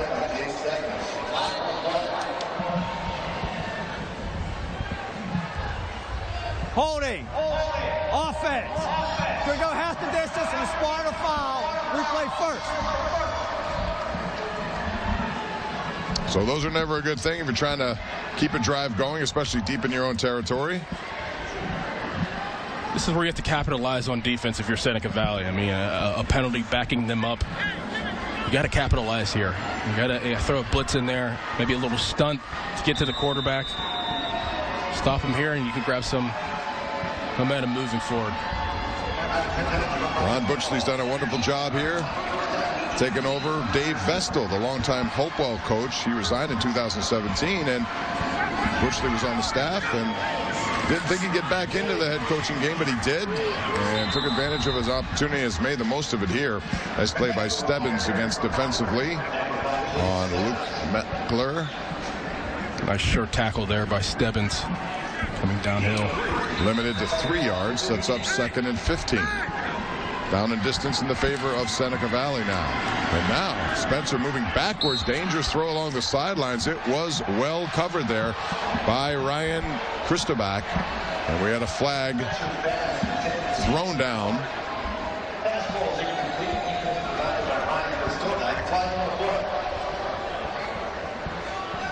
Yeah, that was a dangerous play by a young quarterback, rolling near his end zone and throwing that down the sidelines. And as we said, Seneca needs a big defensive play. Trying to make something happen. Pass interference, defense. 15 yards to the previous spot. It's going to be a first down. We believe that's the first penalty of the night for Seneca Valley. You see the pressure there along the sidelines. At this point, it's probably one of the worst penalties they can have because they are building something right there, and now they just give Pine-Richland's offense a chance to keep moving the ball down the field, and that was just a bad penalty right there. Yeah, they had the down distance to their side, and first penalty of the night came at a bad time for Seneca Valley. And now Spencer using his quickness up the middle. Gets some yardage as we continue to grind that clock.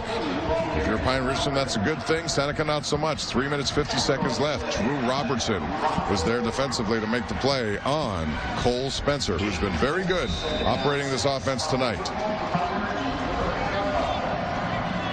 Gain of 4, 2nd and 6. Again, he's going to keep it, run, get first down and more. Spencer across the 40 to the 42-yard line. And there he's hit by Connor Hayes, but too late to stop him from first down yardage. Nice healthy gain there as they move closer to midfield. Spencer's so elusive whenever he runs with the ball. He's very smart for how young he is. Elusive, and it doesn't take big hits, gets down when he has to. Now it's Meckler on the handoff to the right side. It's a couple of yards. And not much more than that, but Spencer is he's a smart quarterback too. When you watch him, he waits for his opportunity on the offensive line, and so far he has 96 yards rushing now on the night on 19 carries. So we talked about his ability to throw the ball, and we saw that talent on the 29-yard touchdown pass to Miller, but his ability with the run game, he's difficult to defend.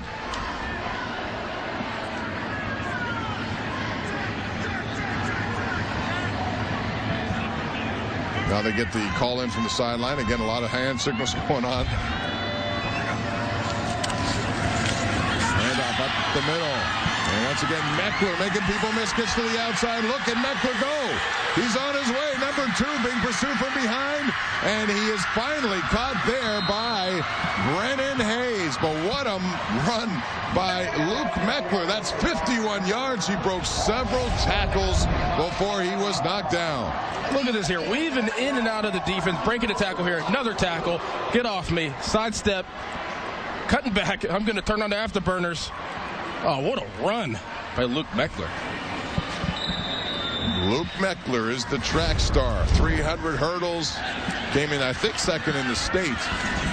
But you see when he gets the opportunity, he's shifty, he gets there, and all of a sudden, what looked like a promising defensive opportunity for Seneca Valley has turned into one of survival here, as it was Sermonera again with a big run, and he attracts a lot of attention. He's a big guy. More than one person needs to take him down. I had no doubt he was coming back in the game after his injury earlier in this drive. I mean, one of the toughest kids, like we said earlier, on this team. Heart and soul. Once again, Spencer keeps it, twists, turns, and he gets into the end zone for the touchdown. Cole Spencer, what a drive. It was aided by a pass interference call that got them out of a deep situation in their own territory, but they utilized the speed of Luke Meckler and the shifty ability of Cole Spencer, who was hit, stopped, kept on moving those feet, and he scores. Cole Spencer just brings a level of play up for his teammates around him. I mean, he's a guy that I would love to play for. You look around, you see him grinding, you see him making tough runs, tough throws, hanging in there. I mean, that's a guy you want to play for. A lot of passion with this young kid. Great touchdown. And another good play there, a block by Sermonera on Jake Stebbins. He moved him backwards there, and that's that unsung hero guy I was talking about. Little plays make a big difference, and that was the lead block on the touchdown, and now has Pine-Richland on top of Seneca Valley late here in the third, 21-0. Sophomore looking big on the big stage is Cole Spencer. 20 rushes, 99 yards, a couple of touchdowns. And, of course, he has that nice throw that we saw on the flea flicker to Luke Miller. Look how calm and collected he is right now. I mean, he just acts like he's been here before. He's a sophomore, probably 15 years old. He's going out here leading his team down the field at Heinz Field, scoring a touchdown, putting his team in position to live for another round. 9 plays, 94 yards. And again, Seneca had him down deep, down in distance, and it was a penalty that got him off the hook. And since that point in time, a nice run that we saw by Meckler of over 50 yards. And then the very poised Cole Spencer scores again. Impressive work by Pine-Richland and their offense. And now they close in on just about a quarter away from another championship. Seneca really has its work cut out now. They're going to have to come up with some plays. And typically go against what they like to do. I'm going to take some shots down the field, maybe some play actions.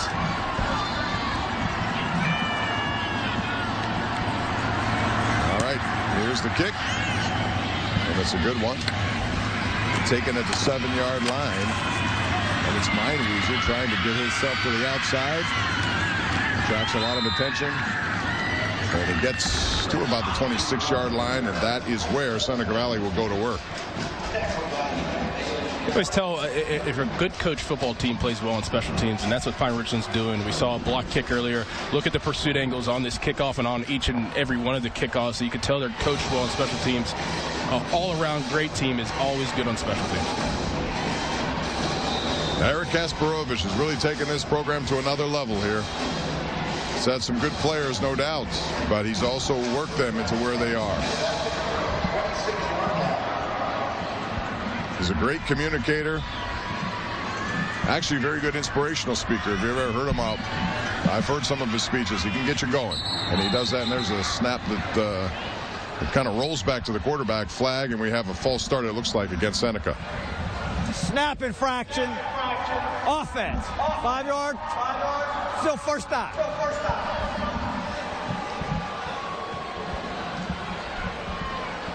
Ron Butchley's done a wonderful job with Seneca Valley, but this is a deficit that's hard to make up, especially with only 1 quarter to go to do it against a team that has been very stingy and given up any sort of plays down the field. Now, they had their best play on their previous possession, and it went for a big gainer on the pass to Josh McLean, but other than that, they haven't had all much. Lawson. Stebbins had it in his hands, juggled it, could not hang on. That would have been enough for first down yardage.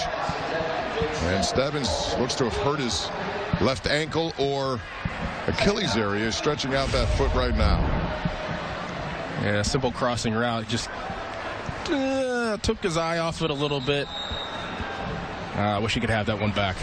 Yeah, normally very sure-handed. That one maybe was looking down the field a little bit. They're stretching out that leg. And they're one of their best players, Jake Stebbins.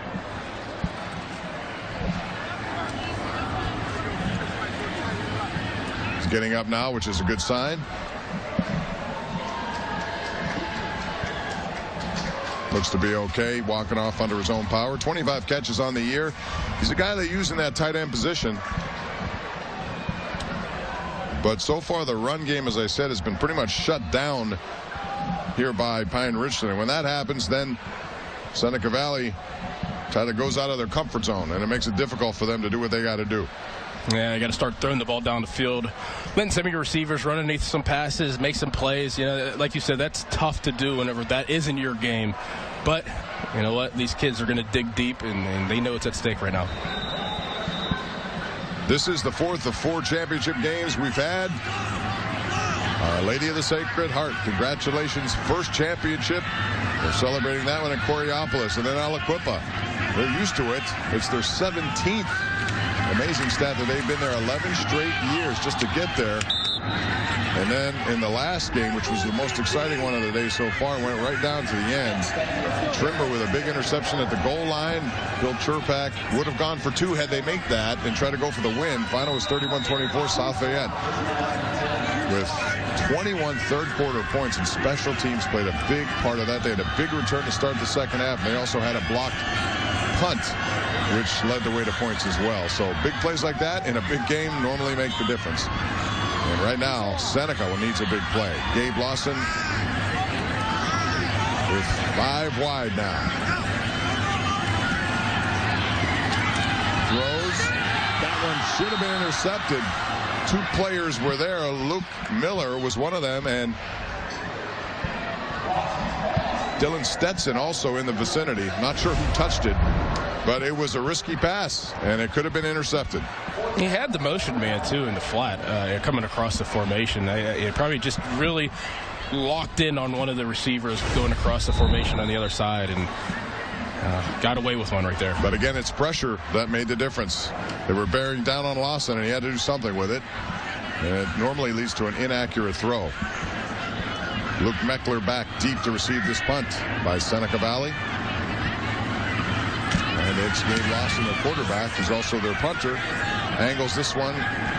Goes out of bounds inside of the 50-yard line. And Pine-Richland now, with only 39 seconds left in the third quarter, will take over right at midfield. And it's a good field position for them and their offense, which has been on a roll here in the second half. And look to seal the deal here. Their offense it has been rolling. I mean, they've been hitting on a bunch of different run plays. Their young quarterback has taken over. His poise, his athleticism, all around good player, good young player. We're going to look to put it in his hands to seal the deal here. Bodes well for Pine-Richland moving forward in 6A. They return a lot of these guys. We've talked about them. They're getting a lot of experience in these big game situations. And Pine-Richland, their way to the playoffs, it started with a win against Mount Lebanon, and they really came up with 39 points in the second quarter, I believe. They air it out right on the money, and there is a touchdown to Shane Caffardi. What a throw by Cole Spencer right after that punt. 50 yards, 1 play to the house. Caffardi got behind the fence, and that ball dropped right into his hands. You couldn't have thrown it any better than Cole Spencer did right there. Man, I mean, just keep it in his hands like we said before. Gets a little bump as the receiver looks over his shoulder. Nice catch. Touchdown. Wow, there was some contact there, but Caffardi kept running. The ball was right there. And again, it was Spencer, the sophomore. He was under some duress there.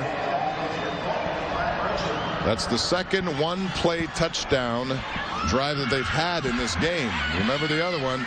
It was a touchdown pass after the turnover. And it was the flea flicker that resulted in it. And this kick is no good. One of the few things that hasn't gone right for Pine-Richland. So it's 27-0. They took 1 play to get it done twice tonight. We saw Aliquippa score 5 touchdowns in a total time of 1:58 today. So you talk about quick strike. Pine-Richland struck quickly right there. You know, for a team that runs the ball a lot in Pine-Richland, and to have a quarterback, and we keep talking about how young he is, but that ball that he just threw was so on point. You got to be impressed with a guy like that, a young kid thrown to his receiver. A nice catch by the receiver, too. Great job up front protecting the quarterback. I mean, it was just an all-around great play. Way to respond on a special teams punt return. Well, I'll tell you what, he's looked like he's having a good time. Very poised for a sophomore. You don't see sophomores generally at this level command an offense the way he has.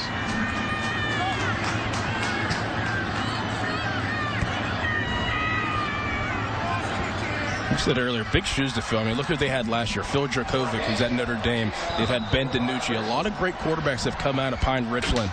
Big shoes to fill, and he looks like he's doing a great job of doing that today. Yeah, Kevin McKay before him. He played with Neil Walker. They've had so many talented athletes at Pine-Richland.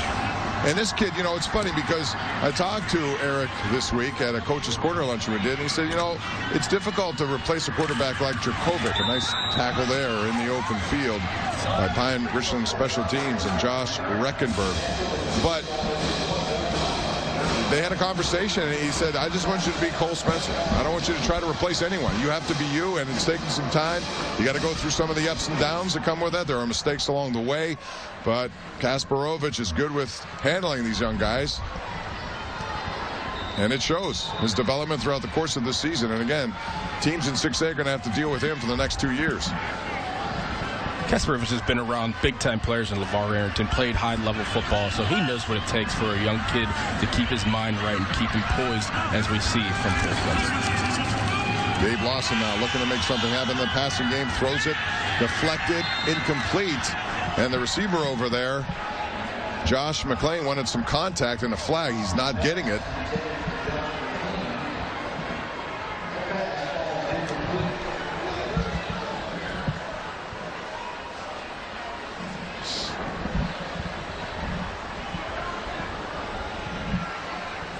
Difficult position to be in if you're Seneca Valley. They don't have a lot of plays or players to go down the field and stretch it. They're more of a workmanlike team. But again, some of the earlier mistakes, and Pine-Richland capitalized on them. And now we have another stop. The last 29 seconds here is taking a long time to play. Yeah. And I say that from someone who's been here very early this morning. So trying to get that clock moving here a little bit. You're a machine. You're a machine, Bob. That's fun. I love high school sports, you know. It's like the pure essence of the game. Yes. These memories, they're playing for a trophy. They're playing for memories, reputations, all of that. Purest form of football. 2nd and 15 now for Dave Lawson. Talented quarterback, the junior. Talked to his parents earlier, and that's a nice pick. Look at that one-hand deflection again. It's Sir Manera coming up with a play. My boy, the unsung hero. Oh, what a player he is. I mean, all over the field, offense, defense, making tackles. Look at this. Look at his tip. Tips it to himself. Athletic play. Tell you what, if he wasn't going to make that play, Chance Boyd was also there. It was difficult. Stebbins was the intended receiver, but there were two guys right in there. And that's the problem when you fall behind by this much. You got to do stuff that you typically would not do. And this is a talented defense to do it against. Really impressed by this defense today. As impressed we are by the offense and the young quarterback, this defense has done what they had to do and came up with turnovers today. 10 seconds left. This will be the final play of the third quarter. 27-0. And Pine-Richland has really exploded here with 3 touchdowns in the third quarter to pull away. Handoff, and it's Manera. Got the interception. Now he gets the handoff, and that will be the final play of a third quarter, which was dominated by Pine-Richland. They flexed their muscles in that one. Good performance at quarterback, touchdown passes and runs by Cole Spencer.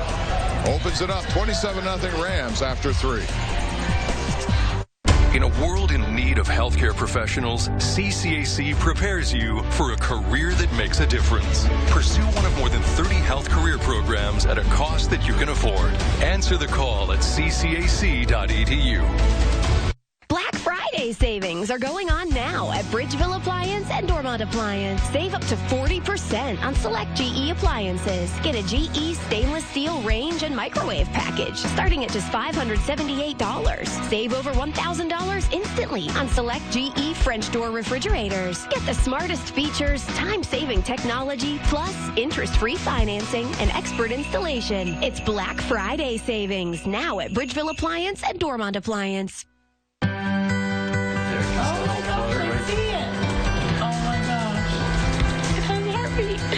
Graduated from college. Whether it's a big thing, small thing, or something unexpected, PNC will be right there when you need us. Because when it comes to your finances, if you focus on today, tomorrow has a way of working itself out. PNC, make today the day. Thanks. It's like a smart thing. What's the weather? Sunny. Perfect chicken eating weather. How'd you get in here? It's time for chicken. What's the traffic like? Rerouting you to chicken. Okay. Hey, Calzo, order pizza. Ordering chicken. No, pizza. Chicken. Okay, chicken it is. It's Chick-fil-A catering season. Now that's smart.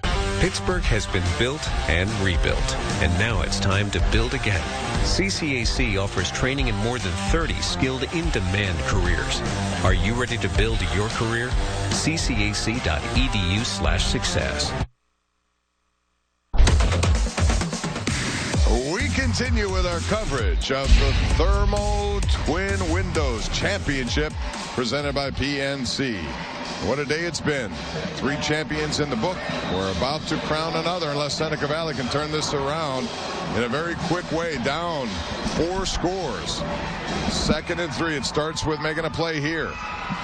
Spencer with a handoff to Meckler. Meckler turns it up, gets to the 20, and that's going to be good enough to extend the drive and keep this one alive. They move the chains. First down, Pine-Richland.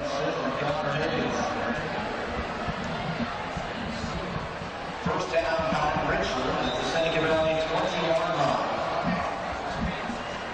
Coming up in a moment, we'll check out the people's stats so far through 3 quarters, and it has really been a big third quarter by Pine-Richland that has taken a 7-0 halftime lead and made it what it is right now. Here comes Meckler again, putting his head down. Ball comes out, though, in the end zone, and it is recovered by Seneca Valley. Connor Hayes was there as Meckler was trying to get extra yardage. Ball came out, really the first mistake of the day by Meckler, and that's a touchback, but it preserves an opportunity here for Seneca Valley to try to get back in this game. It had to start with a defensive play, and they made it here.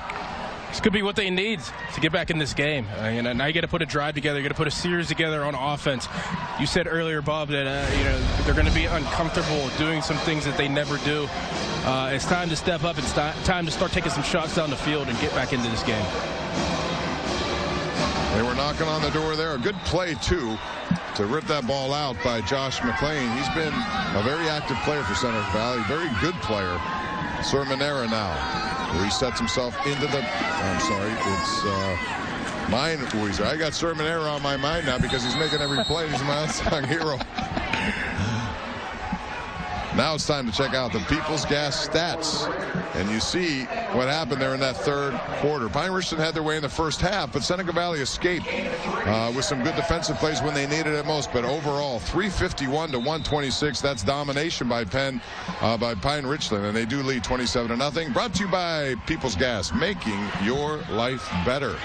Thank you, Peoples, and all of our sponsors who've made this all possible today. We're happy to have the opportunity to bring you all of these games. And then we have a lot of programming coming your way on Pittsburgh CW Sports Wise. Tomorrow we have a special edition of the Sports Call after the Steelers game. Tyler King, the other outstanding linebacker, number 8, with a big play there.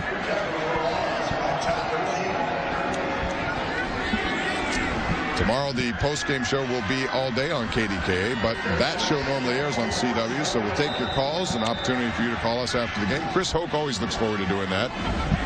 He loves entertaining the fans with the post-game comments, and hopefully it'll be a good one for the Steelers, who have opened up a nice little advantage in the AFC North.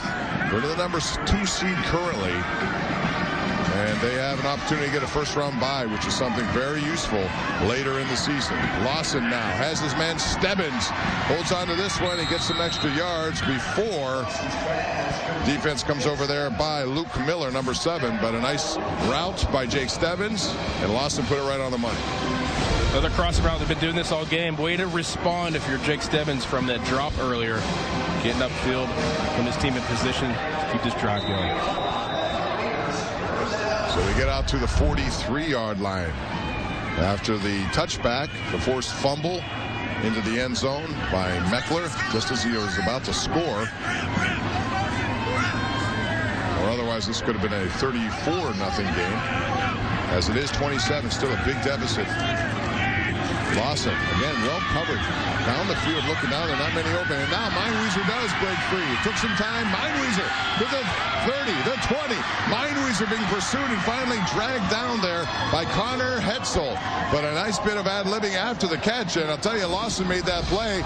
Originally, nobody was open, but Meinweiser never stopped running, and he found him. It is a little backyard football play here. You know, find the open guy.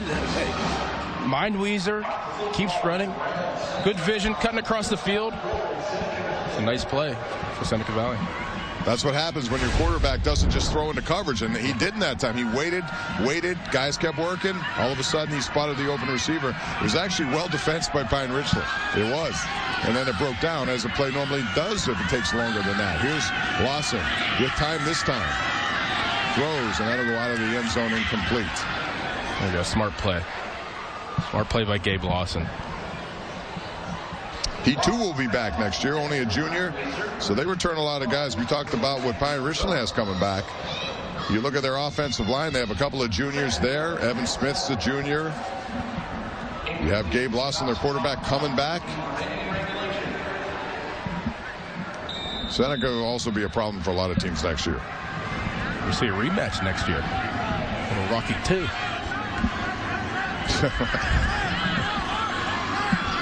Hey, you never know. The unpredictability of high school football. Lawson, quick into the end zone, has his man, and that is a touchdown for Luke Smith. Nice throw by Lawson, put it up high where only he can get it as he backpedaled, got the foot down, and Seneca Valley turns that touchback and a good defensive play into points here. So they're still long shot here to come back, but that's how it starts, with a defensive play turned into an offensive touchdown. It was almost a fade back is what we call it. You know, he threw it kind of back shoulder. Knew that he was going to run out of real estate when he was running in the end zone. Threw it back shoulder. Nice adjustment by the receiver. Now the point after is a line drive, but it gets the job done. So we have a 3-possession game, 27-7. Could have been 34-0, but a nice play there. And again, it was Josh McClain knocking it away. They recovered for the touchback, and they go down the field to score. Seneca's on the board. Visit westernpadouglas.org and find the best Mitsubishi Diamond contractors and bring ideal comfort to your whole home, even the hot spots. Go to westernpadouglas.org for easy-to-install, quiet Mitsubishi Douglas systems. Make comfort personal with Mitsubishi Electric Cooling and Heating.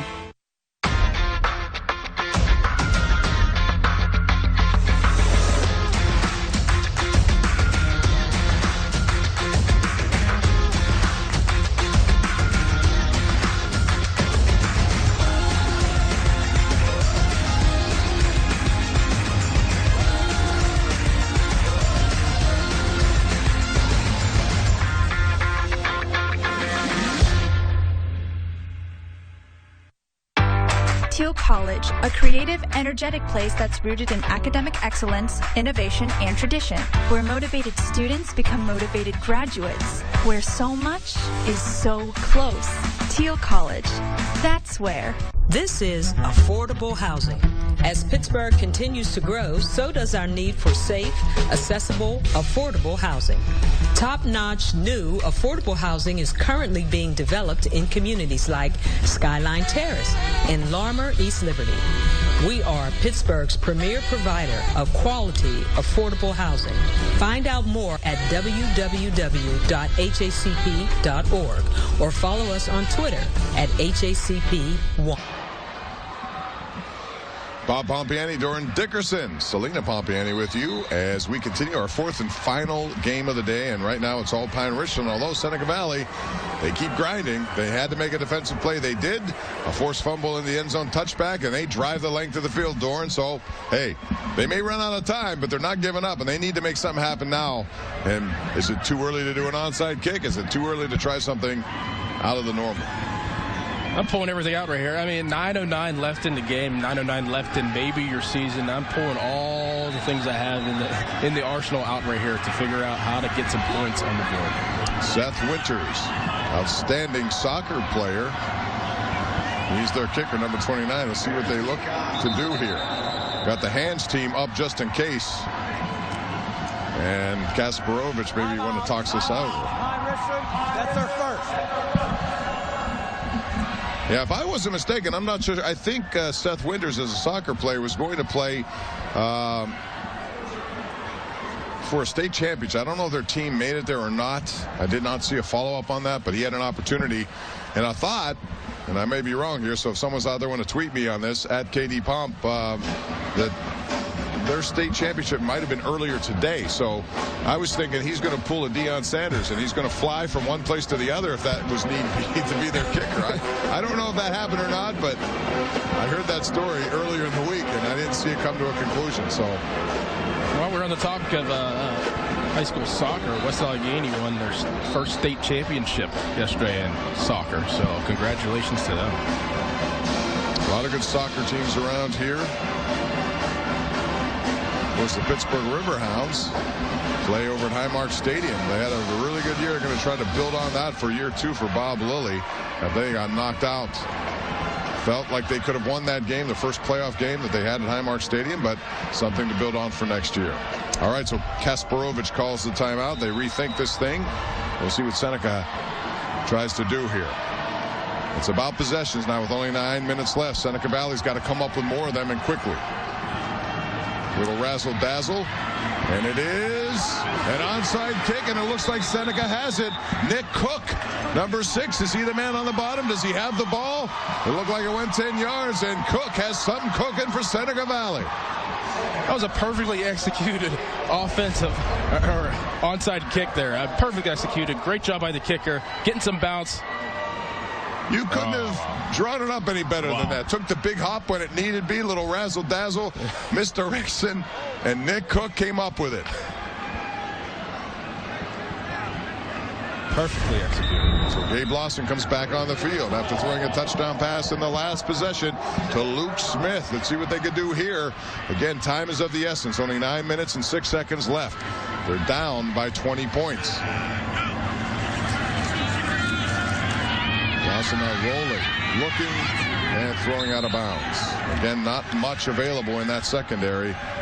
Watching it downfield, Doran, it was all well covered again. Yeah, blanket coverage by Pine-Richland's defense. They've been doing a good job with that all night. I mean, as we've seen, there's only 7 points on the board by Seneca Valley. So, great job by the defense again for Pine-Richland. Intentional grounding. Offense. What? Lost it down. Going to be third down. Did you see that? I thought he was out way out of the... He rolled to his right. I thought he was out, too. I did not suspect that call. I didn't see the flag until late, and I didn't think it would be for that. Let's watch this again. See where he throws this, and he's almost at the sideline. There was nobody there. I get that, but... Correction. Second down.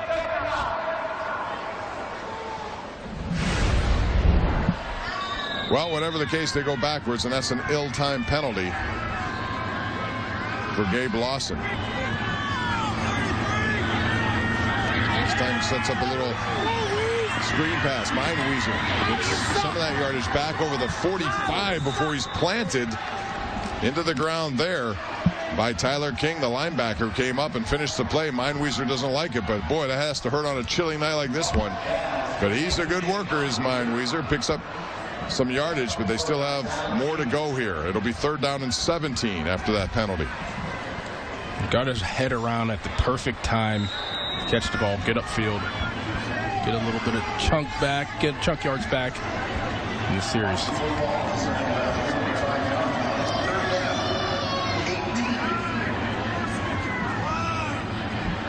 Lawson back to the shotgun. Fake the pitch, throw down the field, and this one's going to be picked off by Pine-Richland's Caden Schweiger. Schweiger has some blockers at the 30, the 20. Schweiger cuts inside, and he goes the distance for a pick 6. Caden Schweiger, and that is a big play defensively. 55 yards or thereabouts. But again, Seneca Valley trying to force something, and Schweiger stepped up and made the play. Just so impressed by this defense all around, up front, linebackers, the defensive backs on the back end. Schweiger, I mean, it's just stepping in front and taking it to the house. I mean, that's what you got to do. You got to score once you get that interception. Icing on the cake here. Lawson just trying to make something happen there. But again, well defensed. He was in a good position there. And look at the Jets. He's coming back next year, too. So they had another sophomore. He's only 5'11", 170, sophomore, but you can see him fly. Oh, the cupboard is anything but bare. It's the 4th turnover for Seneca Valley, and Kasparovich's team will be one of the favorites again next year. Kick is up and good, and they add another point to it, 34-7. They open it up with that 4th turnover of the night by the Raiders, and Seneca Valley turns it into quick points, or Pine-Richland. So Seneca will get it back, but man, time is running out. Pine-Richland looks impressive here in the second half. They lead by 27 at Heinz Field. I was 22 weeks pregnant when I was diagnosed with a blood tumor in my placenta. My OB in Ohio said this is so rare and you have to go to McGee. That's where I met Dr. Emery. He came up with a new technique to implant coils into the tumor. They had got me into the operating room. A coil had been placed. Everyone knew that it worked. And I remember Dr. Emery looking over and he said, "We did it." I'll always be grateful to Dr. Emery for saving Oliver. At Thermo Twin Windows, customer satisfaction is a beautiful thing. From concept to creation to delivery, every Thermo Twin window is handcrafted by a team of dedicated employee owners. Our customers know Thermo Twin Windows is more than just a company. It's a family that has been serving the Pittsburgh area for 46 years. Right now, get up to 40% off windows with no interest financing during the winter installation special. Thermo Twin Windows, employee owned, Pittsburgh made. You can't just wait for it. You have to go get it. You have to push yourself. Because limits only begin when hustle stops. You have to work together. Because you can't get there on your own. You'll have support. Because you're more than just a name on a list. And then you'll get there. That's success. And I hope it's ready for me. Because I'm ready for it.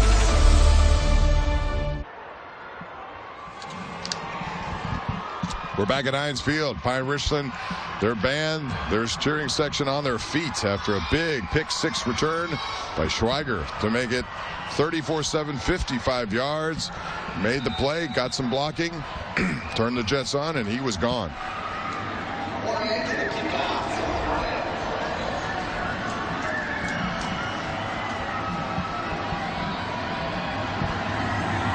So the kickoff, and Seneca tries to go back to work.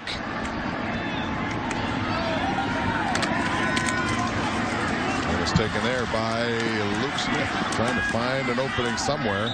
Gets across the 20 to 23. That's about all he's going to get on that return. Seneca now with 8:20 left will go to work.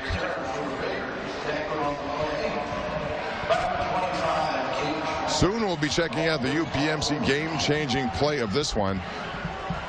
And it really was a tight game, Doran, in the first half. Only one score in a 7-0 game. It was a flea flicker, and it was a turnover that preceded it. That would be mine, just because at the time the turnover gave an opportunity. Pine-Richland, they've had 2 one-play drives in this game. Here's another one. Almost Schweiger had one in his hands. Again, penalty flag on that play.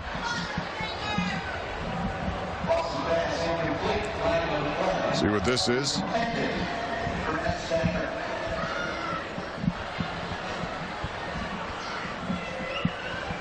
That play that I mentioned was the play that gave them the lead and the only points.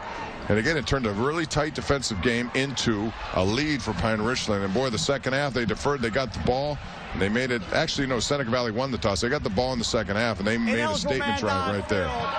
Offense. That penalty will be declined. Second down.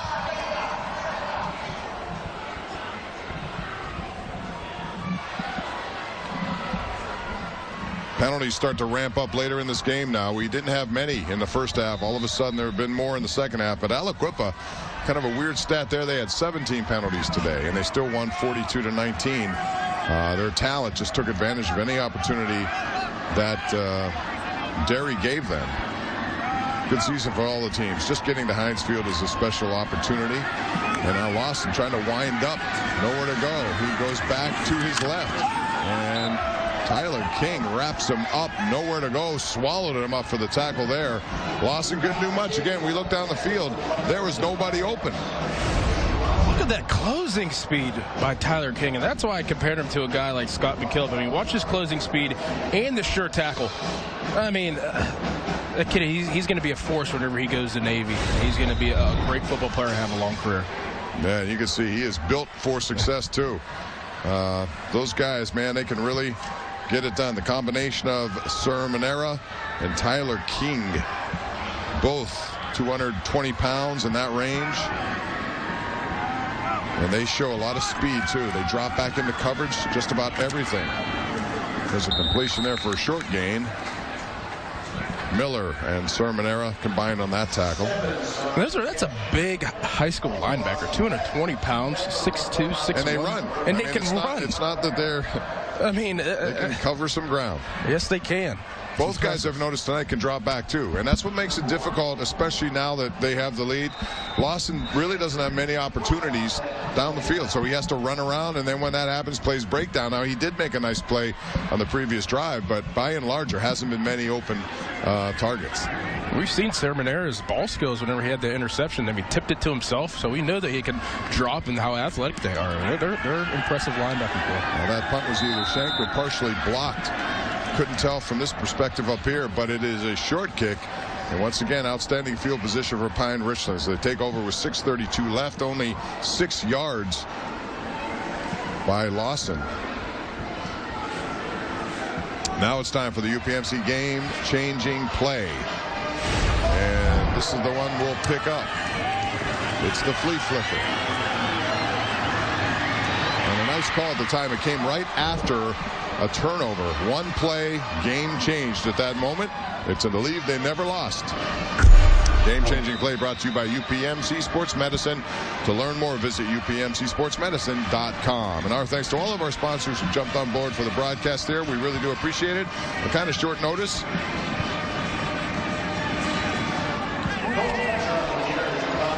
Now a little tempers flaring there as Seneca Valley a little frustrated with what's happened here in the second half, especially. This was a tight game, and then things changed quickly in that third quarter, and Pine-Richland took advantage of some opportunities, especially in the pass game. Yeah, they're very strategic in the pass game. I mean, you saw the check with me is what they're doing right now. I feel like they have a little advantage of seeing what defense they have in front of them, the coaches do, and getting the right plays to the quarterback in the offense. All right, so Cole Spencer. And now the clock is their friend, and they will utilize it with a run game led by Meckler. Doesn't get much there. Stacked up, but more importantly, it's a matter of just winding clock at this point. The lead is pretty much secure, up by 27. Pine-Richland will make it back-to-back. And from our perspective here, with a lot of the guys coming back, they could be the favorites to do it again next year. Just think of myself as a sophomore football player, and cerebrally, I wasn't at the level that some of these guys are. You know, being at this stage and doing what they did today is very, very impressive. To think that they have a couple more years to do it is even more impressive. Yes, they do. They're young. They're poised for their age.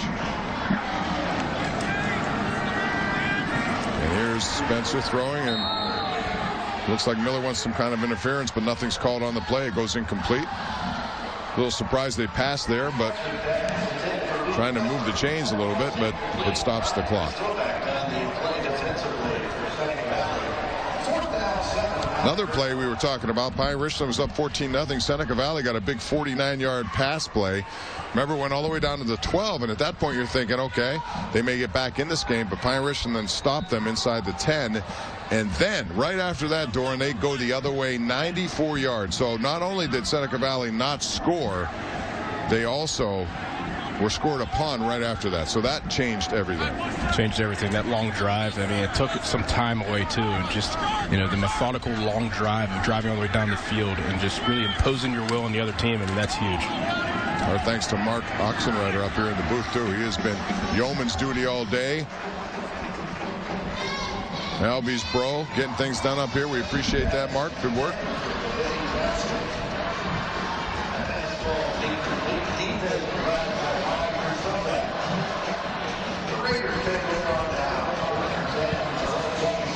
So now Pine-Richland, they can sense the countdown is on to another championship.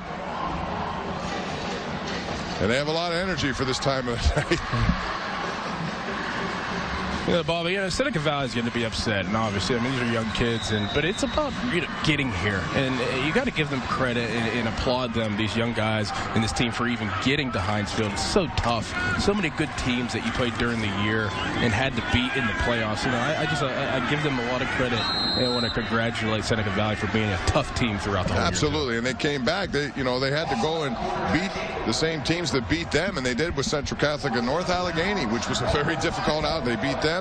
They tried to do it again here today. It just wasn't happening. We had a nice run there by Gabe Lawson, but there was a penalty, and it looks like it's going to be coming back. Holding. Offense. 10 yards from the spot of the foul. Replay first down.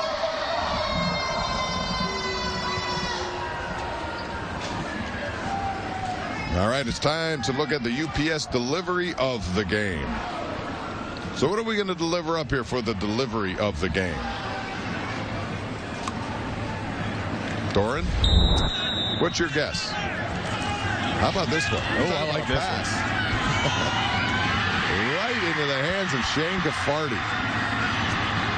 And he got bumped a little bit over the shoulder, and that's a tough catch, He could not have thrown that in any better spot. Right on the money, right in the breadbasket. What a throw it was by Spencer. And another penalty now as they continue to move backwards here. That's our UPS delivery of the game, brought to you by UPS, which is now hiring in your neighborhood.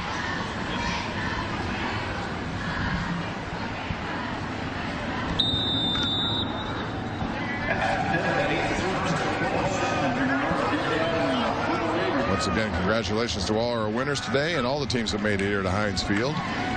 For young people, it's an opportunity to play in a big stadium like this, home of the Pittsburgh Steelers.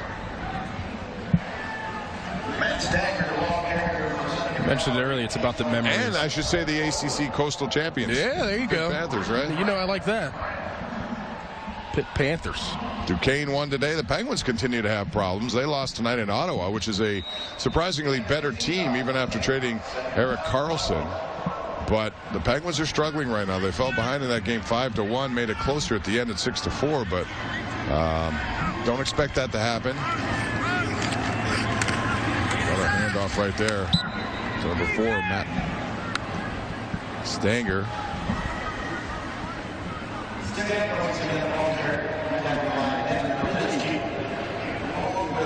So Seneca Valley, outstanding season for them, will come to a disappointing ending. But at the end, only one team survives, and that's how it works. But you learn from this, you move on from this, and you try to get better from this, and that's certainly the message that Ron Bushley will have for his team. He's done a great job overseeing this team. Lawson again looking downfield, nothing there, and once again, nothing available. And so you get a sack by Cooper Lawton. Well, the secondary has been just absolutely flooded. And there's our player of the game, the sophomore, the very poised Giant Eagle player of the game, Cole Spencer. What can you say about what he did today? Running and passing, using his legs and his arm. He put some of those passes right on the money. The first one with the flea flicker couldn't have been thrown any better to Miller. And then the one that we saw to Gaffarty was just dropped right in his lap, Doran. He was on point all day with running, with taking control of the offense. The thing that stuck out to me the most is his leadership ability. You could tell the guys around him respond to how he plays. He rose the level of play around him, and that is an ultimate leader. He has that ability at a young age. Very impressed by this kid. Very good game. Very good game by Pine-Richland, too. The Giant Eagle player of the game is brought to you by Giant Eagle, the supermarket that feeds the student athletes. So Pine-Richland gets the ball back. They'll operate in Seneca territory, and just a matter of winding this thing down to an end. They'll take home another championship for Eric Kasparovich and then set their sights on another state championship. So Western Pennsylvania certainly will be well represented with Olsh, Aliquippa, what we saw from South Fayette, and now Pine-Richland. Timeout. Pine-Richland. That's their second. So Kasparovich is going to take people out, congratulate them, take a timeout, and make some wholesale changes here, it would appear. Why not? Get a curtain call. Fans love it, who are part of that Pine-Richland nation. Came to see their team play well, and boy did they, especially in that third quarter when they turned a 7-0 lead into a 27-0 lead.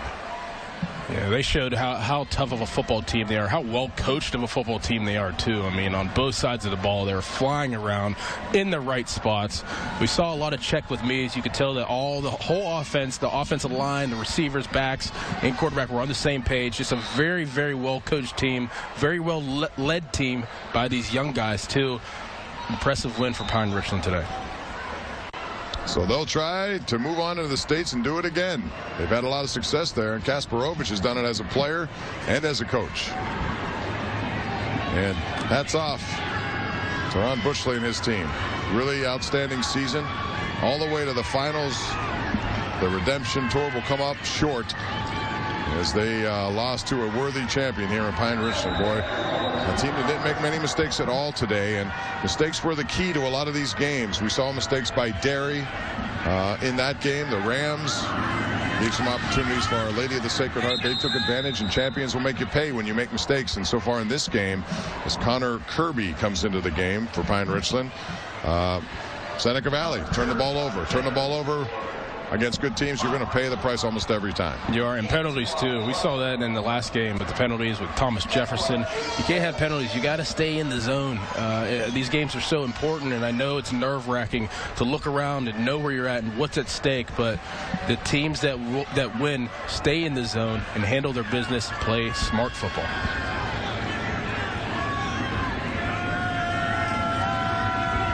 A lot of guys getting opportunities to play here. There's a handoff for some hard yards there. Tacklers coming in, number 45. And that's Connor Kirby once again. You mentioned earlier, it's still about the memories. I mean, even if making it here is such an accomplishment. So if you're Seneca Valley, you're going to be upset, but it's about the memories. It's about how hard you worked before and during the season to get here, and a lot of sacrifice. I'm a guy who never even made it here throughout his career. So, I mean, them doing this is unbelievable. They'll remember this for the rest of their lives. They'll be friends forever. It's still a great experience, even if you do come up a little short.